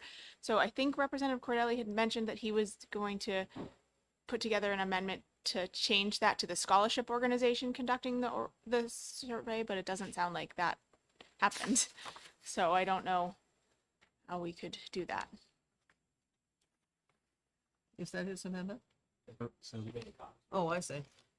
That amendment that just, Yeah, the amendment that I had was just the one line that didn't That address didn't do the it. issue. No, okay, it that's the only added thing I had additional- from Representative Cordell. Yeah, so it added that one. I think just added additional question to it, but But the department's may I? Yeah. Department's position is that you can't do this as this is written here correct. without an amendment that we don't have, which is one of two things right now. It's either a re-refer or an expedient to legislate, because if we can't do it, then why are we? You still can. we I mean, don't can have you an- amend it here in committee, or no? It doesn't. Would you, or just vote to amend You know, it, I would or prefer the language? we refer I to would- go back to I'd this. like to be more thoughtful about this. So if it's gonna be anything, it's gonna be Just in re-referred. time, attorney. Is that another amendment? I heard the amendment was short, so maybe that will, I did, I gave it to you. I'll believe when I Is see that it. the same one? This isn't this is just, I'm satisfied. It's not who's gonna do Oh it. yeah, this is just a change. That's- Yeah, so this But is this just a was the only one we change- had, Caitlin, so. Yeah, so in the bill, so RSA 194 F14, it says the department shall, or actually 13, so the Education Freedom Account impact document developed by the Department of Education and given to parents. So what the challenge is right now is the Department of Education does not collect parent information. And we would have no way of surveying parents directly without expanding our data collection to first collect that information from the scholarship organization and then conduct that survey. So that's just the concern that we have right now. And currently, for I'm education gonna see it. savings account, the scholarship fund families receive a survey every year through the scholarship organization. So they should be able to do this. For the easily. education tax credit tax credit program, program, correct, yeah. right. My understanding is that the survey that Representative Cordelli had suggested here was very similar to the one for the education Right. tax credit, but that's not run through the department, so I don't have very much knowledge of that program. I might be getting I still like. fatigued. We just need to Isn't the language in the amendment For ITL. Yeah. the Doesn't same work as lines now. They need to come back. 10 and 11 It does on work. page 2? I don't think it deletes section B and C, or I'm not, It is the exact same language. it is the exact same. You know, I the really exact think that it needs to be re-referred to go back to the committee, have them work on it. And I don't really think that we should be sitting here trying to figure out and how we can fix a bill. I think there needs some more work, and I would be happy to just re-refer it and have them work on it and come up with something that's feasible, that we don't have to correct. So, So, this, the amendment that we got from, is the same language in the existing bill. Yeah, so- I'm seeing that as well. Oh, yeah. they can. I put thought it that was in. me for a second. Yeah, I see the same. I'm just wondering if. Oh, but this looks like this is an amendment from February. So this is like maybe was the House amendment to the bill, but not the amendment that was proposed after last week's hearing. So this seems like this might be an old amendment, not the. Senator Prentice. Even more of a reason to re-refer ITL. With all due respect, Caitlin, it's the difference between talking about like 30 days that we were doing on the last bill and this being a change between two entities, and not having the prime sponsor, whether I agree with them or not, is not put forward any tangible amendment for us to work with. And again, it's two different entities. Like if you guys, you can't do it, you want to shift it to someone else, that's a bigger deal than just adding, our discussions about adding 30 days. So that's why I feel we need to move either re-refer or ITL. And if it's ITL, you can just come back next year with a new bill. Or So what's the motion on Make 676? a motion to re-refer.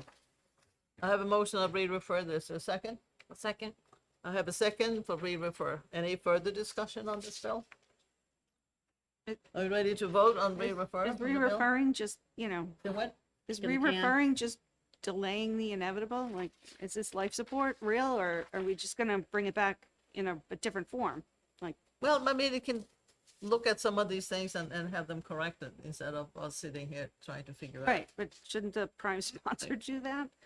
He's a house member. I mean, it's, That's what I now- mean, now we like- have it. It's- Yeah, like, We so can't why go not? wild. We amend bills get all it- the time. And it's But just, we're not gonna, oh, I'm, all right. Okay, so I have fine, re-refer whatever. on 676. All those in favor of re-refer? Aye. Aye. No? I'm all for ITL. Come back another day. Yep. Okay, we have Three three for re-refer. three I'm to an the ITL, re-refer. Okay, so I'm a no on that. okay, so we have re-refer 3-2. Do you want to put it on consent? so moved. Second. On consent, how many? Aye.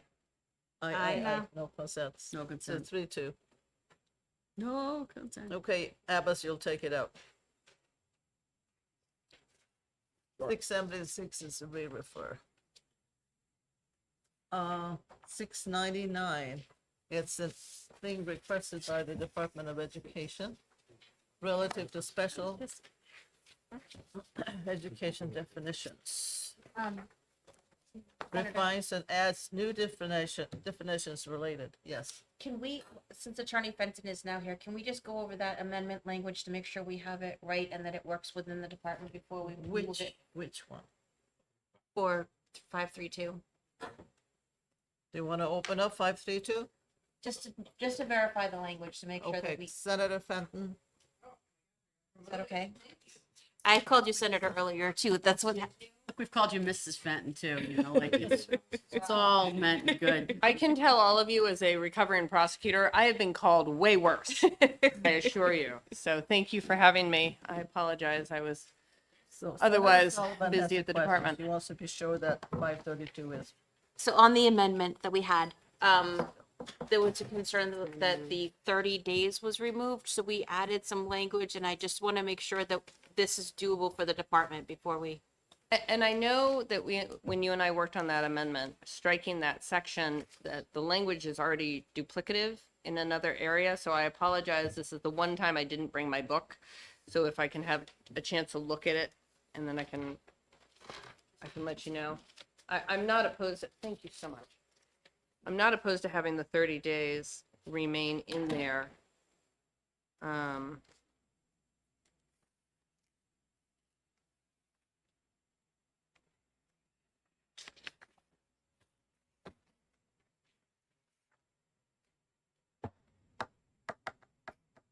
You'd be so kind as to just give me a minute to grab the education law book. I don't know if I usually have one in my car.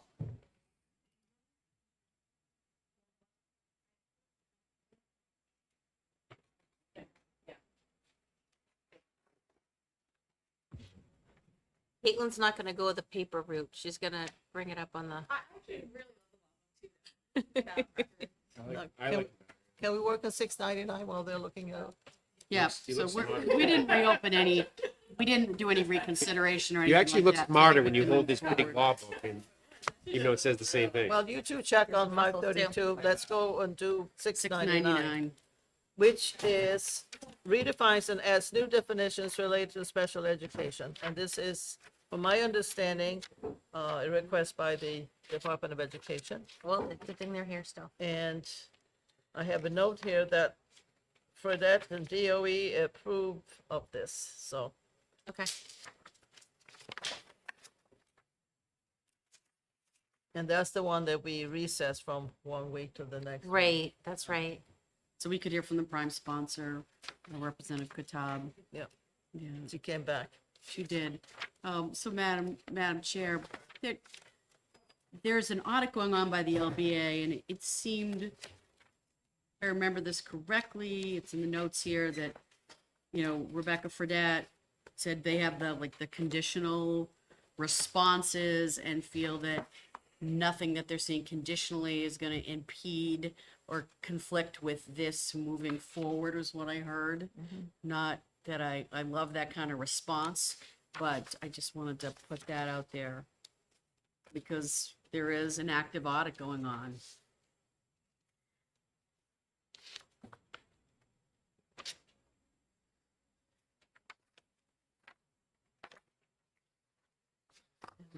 Also going beyond the federal. So can I have a motion on the 699? I'm gonna make a motion of ought to pass. I have a motion of ought to pass. Do I have a second? Second. I have a second. Any discussion on 699?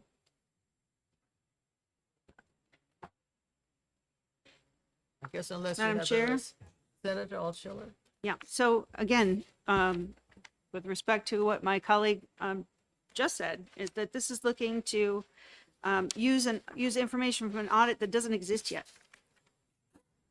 So it's just, I am in no way that the merits of the bill would probably be really great, maybe next year when we have some information, but we don't have it. And this is definitely us getting out over our skis. Madam Chair? What is it, excuse me, Senator Altshuler, what is it that we don't have? We have the audit. We don't have the audit. Okay, It's not even gonna be finalized until the Okay. end of this year. yeah, I made a note of that. We don't have the audit. Yeah, and this bill would take effect 60 days after passage, which could be before the audit even exists. It's just, we're just getting ahead of ourselves. Senator Sullivan? Thank you, Madam Chair, but Rebecca Fredette did say that they have summaries that they're seeing, and this is in reaction to those summaries. So this is them getting ahead of it, and so I don't think it's going to interfere. in Further any way. discussion? Madam, Senator, so what I would just point out is that I understand, and it's a point well taken that the audit is not available. However, I believe from the testimony, the department said that this will address a critical situation. And so although I appreciate the comments from my friend from District 24, I think it's worthy of addressing it now. And when the audit comes out, obviously we're going to revisit this.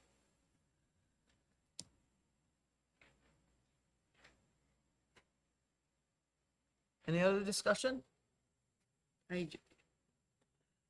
Yeah, thank you, Senator Ward. So, and I believe the word that I used in the committee hearing was about whiplash, that are we gonna move in one direction and then have to about face and move in another? I do hear the critical need. We have an audit that's ongoing. I mean, I do think is this a good case for a re-referral versus an ought to pass? And I know they've responded to they've got the general observations and they're confident in those, but until something's signed on the dotted line, I'm not comfortable. And there's also testimony about that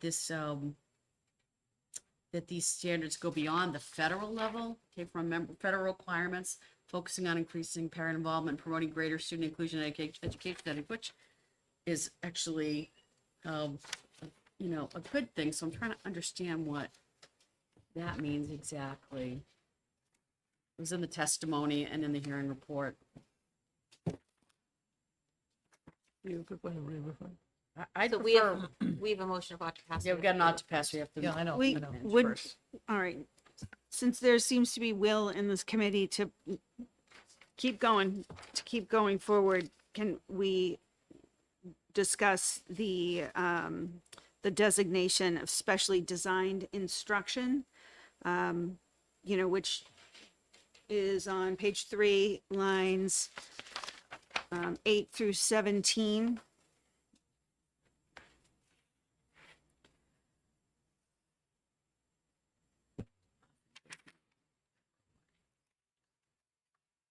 This proposed definition is not an inclusive definition of all of it.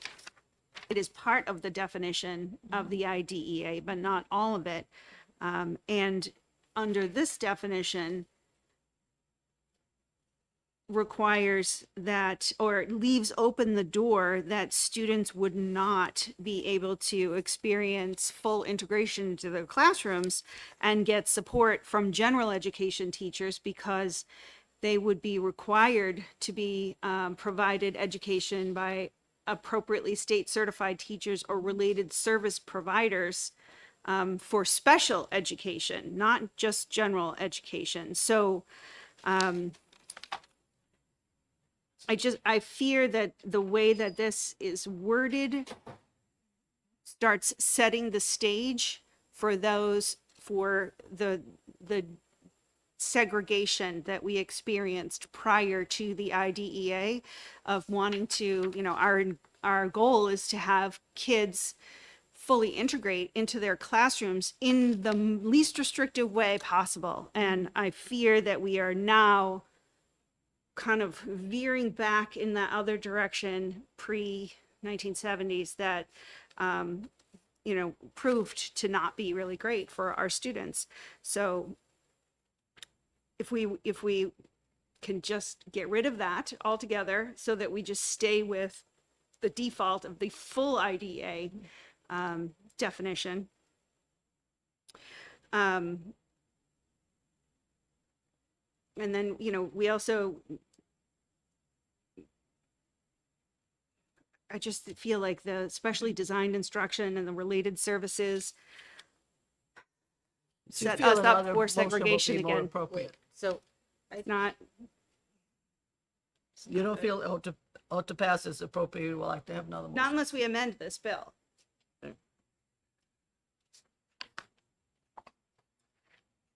So I have a motion about to pass with the second.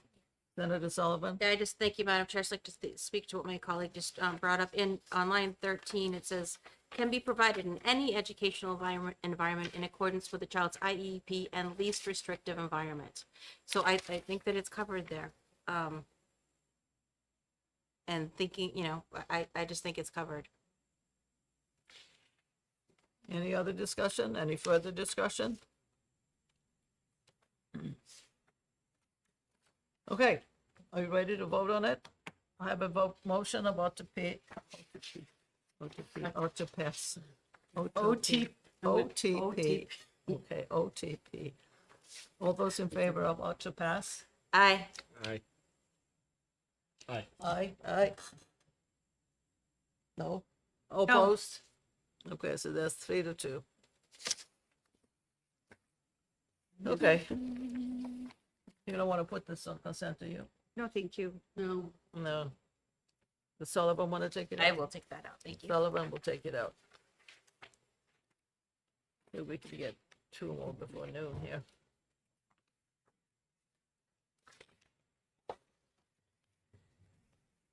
$7.52. No, are we going back to 58? What is it? 5:32? 532. Do you have a verdict? 532. while you're still,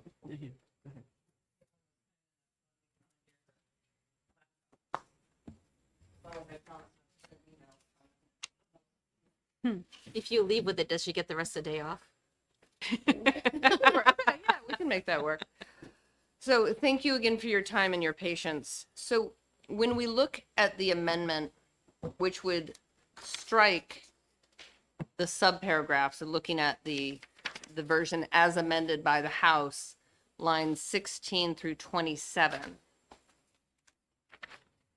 That language is already found in RSA 186C7. 186C7 is entitled Individual Education Plans, and last session, the legislature added in Roman numeral 6.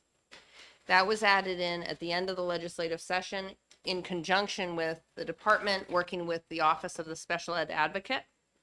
And that's where you're going to find that 30-day language is in 186C7. And that's why the department wanted to repeal the language that is currently in the 2 subsection A, lines 16 through 27, because it is duplicative. I don't like to read to committees, but I'm happy to share with you what that language says. In 186C7, Roman numeral 6, it says to assist parents in schools, local school districts shall notify the department through the Special Education Information System, which is NESIS, that an IEP, educational placement, identification, or evaluation of a child has been rejected by the parent within 5 instruction days of the decision. Within 30 business days following that notification, the department shall communicate to the parent a description of the available resolution processes and sources for information or assistance in pursuing resolution. The department may use personally identifiable information in the Special Education Information System to mail or email the parent the description of the reference dispute resolution process. So the department enacted that became effective October 1st. We made sure that that was up and running by October, and that is currently a process that the department does. The idea behind it, speaking a little bit to the legislative intent from last session, was the Office of the Special Ed Advocate had an interest in seeing these cases or matters, if you will, from start to finish, to see how many started as a dispute at the local district and how many worked their way to the department. We provide, as this legislative body is well aware, the department provides a lot of numbers of cases that we see, cases that we handle.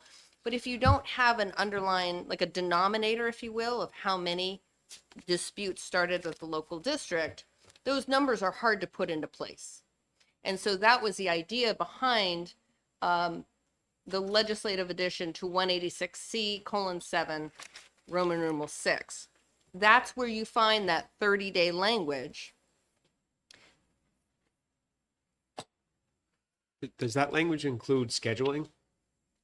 It does not include scheduling. That, I don't have the citation off the top of my head. I think that language is in another provision. It talks about when it comes to the department, we have certain timelines that we have to abide by. I can get you that exact citation. I just don't have it off the top of my head. May I ask you, Madam Chair? Can I ask a question? Yeah, just let me mention that for those streaming, we did have gone back to House Bill 532 and discussing the amendment. Senator Altshuler? Yeah, thank you. Thank you for being flexible and coming down to answer our questions. So within the statute that you just read, 186C:7, Part 6, Yes. right? Is there, I'm perhaps miss it, but that would apply, what you've just read would apply further down in what's proposed here in our amendment, correct? However, what it does not have, I don't think I heard, is a 30-day period for scheduling any Scheduling. sort of neutral conference or mediation, right? This is at the front, at the top of the statute. So would it be prudent for this committee to insert that language to reference specifically the neutral conference and mediation? Right, and you're looking at lines 23 and 24 of the bill as amended by the House. It's that 30-day scheduling language. That's Yeah. what you want to maintain in it. I wouldn't be opposed to maintaining that language. I suspect, although I'm not able Yeah. to give you the citation off the top of my head, I suspect that that language is already in statute, but without my ability to recite it off the top of my head, I Sure, sure. understand why you want to keep that in there. I wouldn't be opposed to that. Yeah, but what you quoted does not refer to Doesn't refer to the neutral- scheduling. to the scheduling or would neutral conference and mediation necessarily default to that because it's at the top of the statute? Since this would be 186C:23, would it Right. default to 186C:7, Part 6? Or does it need to be reiterated further down in statute?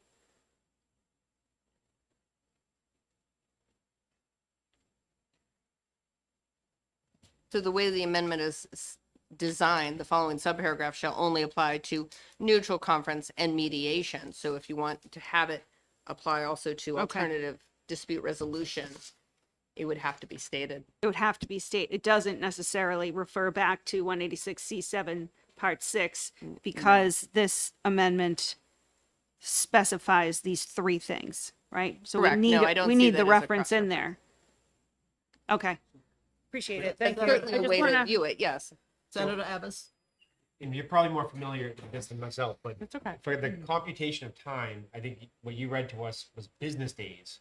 I think our amendment was just calendar days or days. So does the department normally use business days as their computation of time? Because we want to make sure, you know, it's consistent, or is it already all over the place? I think you'll find some inconsistencies in that interpretation. I've seen some areas, there was a bill brought forward this session that part of the underlying issue was that the department had school days in one area and days in another. And so that gives you a different computation. For the sake of this amendment, should it For be? the sake of this amendment, 'Cause we have days. I think, yeah, 30 business days. Yeah. I think I found the statute that you were looking for.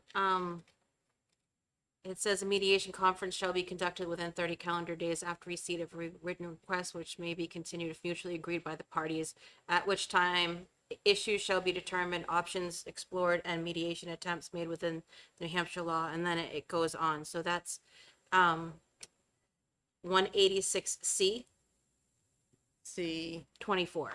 24. I was thinking it was 23, so I was off. We by were very one. close. Oh, thank you. Considering the book is like Calendar 1,500 days, pages. You did Business good. days, school day. Oh.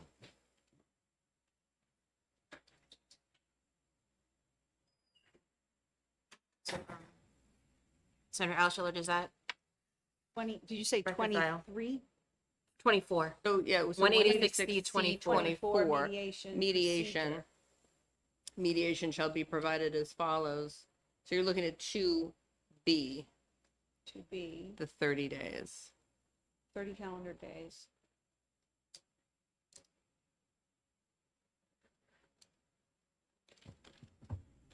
So, the Senator Sullivan, in your amendment, 186C24 would apply to Part B on line 9. Would it, Attorney Fenton, also apply to A and C, the neutral conference and the IEP facilitation, without having been named as such?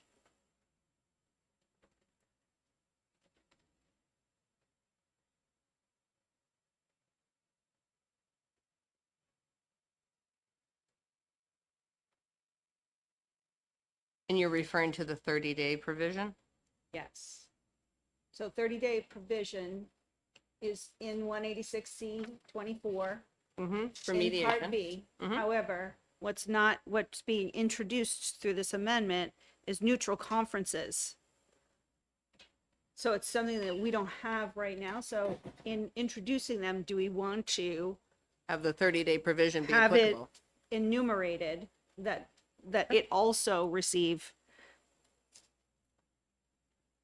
So as what we're introducing are alternative dispute resolution methods. Yes.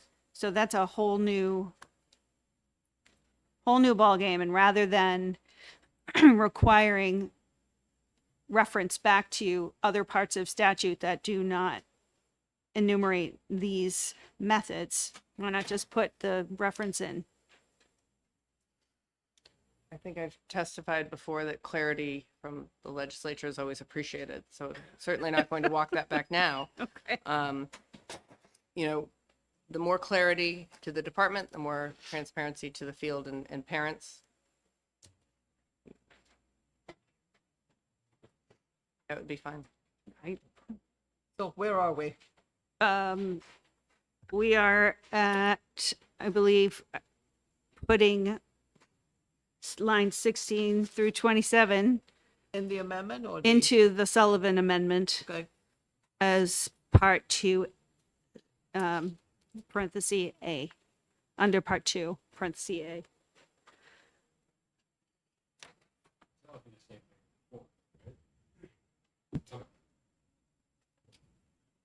We didn't vote on it though, right? We put a pause in it? Did we vote 5:30? Oh, we did Voted on- pass it. Yeah, we voted on it. It said OTPA. Something else comes up. And yeah, so something else did not come up. We So- just got clarity. So we're done, finished? I think so. Okay, excellent. Yeah. Thank you We very got a much. thumbs up from Attorney Attorney Fenton. Fenton. Thank you. There you go. Thank you. Oh. I appreciate that. Not a senator anymore. Okay. We are getting to the bottom of this.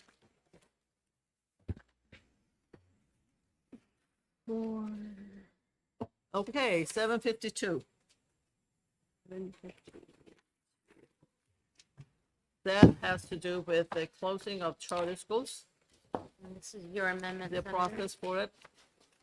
And I have an amendment, but first we need to vote on the bill. Do I have a motion on the bill? Well, pass. No, to pass. And a second? Second. An amendment. Because the last time it was an issue, how do we, where does this money go that they're paying, and the DOA needed us to set up a special fund, and there was some issues, well, how do you go about doing that, and how is that money handled? So the amendment addresses that. That's amendment 1582. And you should all have that. And it's in collaboration with the DOA, they've given us this amendment to how the fees are going to be dealt with. So I'm looking for a motion on the amendment. I move to offer amendment 2025-1582. A2. Do I have an order to pass on the amendment? Please, second. A second. Okay, any discussion on the amendment? I think it's pretty self-explanatory.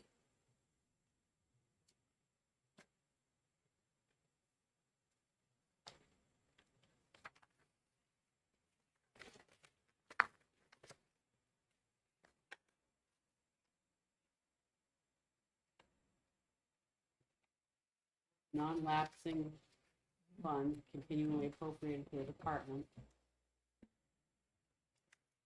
So, Senator Ward?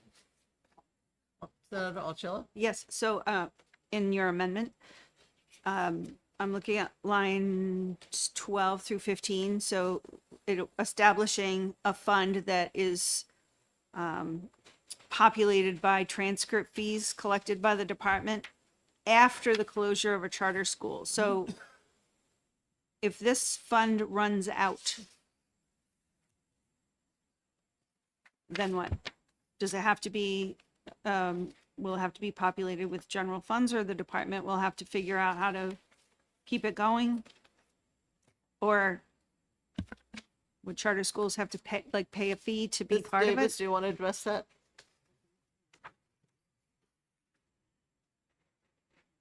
Okay, So the way it currently works for schools that close, the Department of Education right now, so we have career schools and higher education institutions that the department has this process in place for.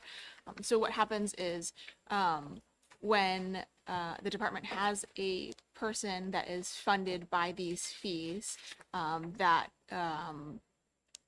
prepares the transcripts for when a school closes. We right now have sufficient funds and resources because of the number of schools that close to fund the position and the work. So we would expect that the position would continue to be funded given the level of work. They're just essentially getting more work right now. And it's not appropriate for the fees being charged to individuals from a closed career school to pay for the work of the person that is now doing charter school closed transcripts. So the fees, because this person would do that work, the fees pretty much just pay for the cost of mailing the transcripts, and there's a special paper that's used to produce the transcripts. So what happens is right now the individual works at the department. Various different people come to her when a career school closes and said, I went to this career school in 1975 and I need evidence that I had a degree or diploma from this school or certificate. And she goes through the records that we have. If there's information, she then produces an official transcript so that person can use it for whatever they may need it for, whether it's employment or military service or whatnot. So, thank you. Any further discussion? I have a motion about to pass in the second on the amendment 1582. Are ready to take a vote? All those in favor of to pass on the amendment? Aye. Aye. That's 5-0. Okay, Move consent. no, not the amendment. We got an amendment, sorry. Okay. Whoa, got ahead of I myself. remember. So the underlying, got the me the done bill work. with the underlying amendment, I have an out to pass on the bill and with a second. And now we have the amendment, so I'm looking for a vote on the ought to pass with the amendment. All those in favor of ought to pass? Aye. Aye. Aye. Aye. That's 5-0. Consent? Consent. So I got it right. I got it. Consent. Okay. Consent? All those in favor of consent? Aye. Aye, 5-0, beautiful. Okay. I'll take it out. Sure, you take the easy one. Board will take it out. One more bill. One more. And 768. 768. 716. Just the removing the Allows public non-sectarian- schools to enter into contracts. I'll I'm move looking for a review. 768 to pass. Second. And there's also an amendment that was presented this morning. This morning. Great. Yeah, take a look May at that 12, on it. amendment 2105H. Is that Yes, what we're ma'am. doing? On 768. 2105H, which just changes Section the, 1. Private schools and non-public. the original bill crossed out non-sectarian and had private. This gets rid of private and changes it to non-public, which is more in line with the way that our laws are written. Well, I don't have any amendment. Here you go. So when did that come in? Today, or yesterday, 12, today's today, the 13th? Thank you. Section We 1. did do a bill comparison last night. They served.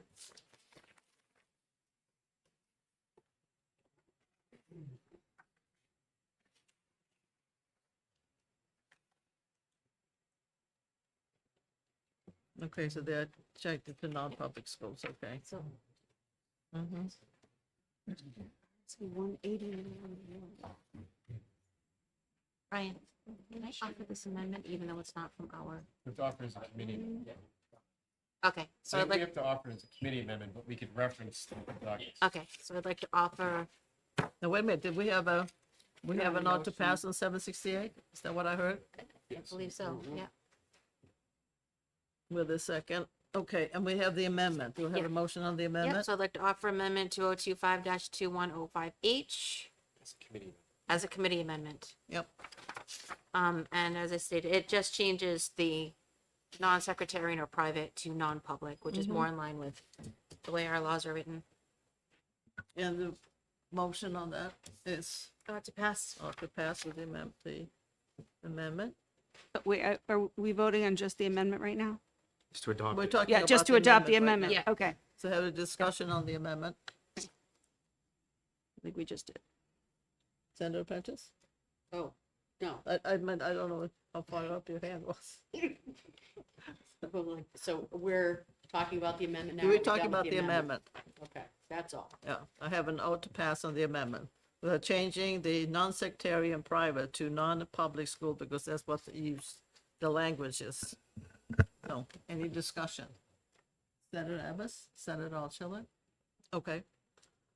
All those in favor of the amendment? Aye. 2105, aye. Aye. Opposed? Are you, aye or no? I said, I Okay. said aye. Okay, I'm gonna put my hands up. so that's 5-0, ought to pass on the amendment. Now we have the bill with the underlying amendment. all those in, Move on So- to House as any amended. discussion? We have what to pass on the amendment, and we have a second. Senator Altshuler wants to speak to it. Yes, thank you, Madam Chair. So while the amendment does realign the statute with the currently used vernacular, the underlying effect is further eroding on public education, and that have to accept all schools, and non-sectarian, private, non-public, sectarian, whatever you want to call them, they're still not public schools, and they still don't have to take every student. So I oppose just allowing another another cut in the death by 1,000 cut. So I will not be voting to support this bill. Okay? Any other discussion? Senator Sullivan? This is existing law. We're just changing the word non-secretarian to non-public. So we're not eroding anything. This is already there for people to use. It's already law. Further discussion?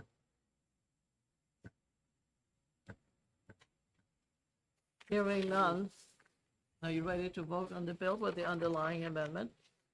Ma'am. All those in favor? I. Aye. All those opposed? Nay? Nay, so there's 3-2. Do you want to put it on consent? Or do you No, want to take thank it you. out? I'll take it out. Okay, Sullivan will take it out.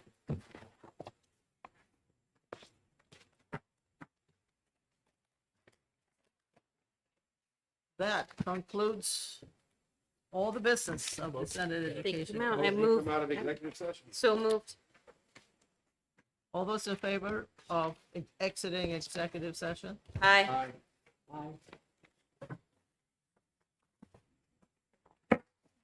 The executive session is closed of the Senate Education Committee. Thank you very much What is this? for Oh, coming. and wow, for killing voting it. this through. This, you're gonna have another one. Thank you. Is this a thank you note? No, it's, It's just so you don't have to shake me down. I don't actually have one for you. You Oh, guys are all okay, right. so you'll still have to shake me down. Yeah, I guess so. I gotta run. Bye. Make sure you take a look at that little- Okay. It's in powder. Private. Okay. I think that's your pen. I don't go to Enterprise Bank. Suzanne, I asked Nami yesterday if I could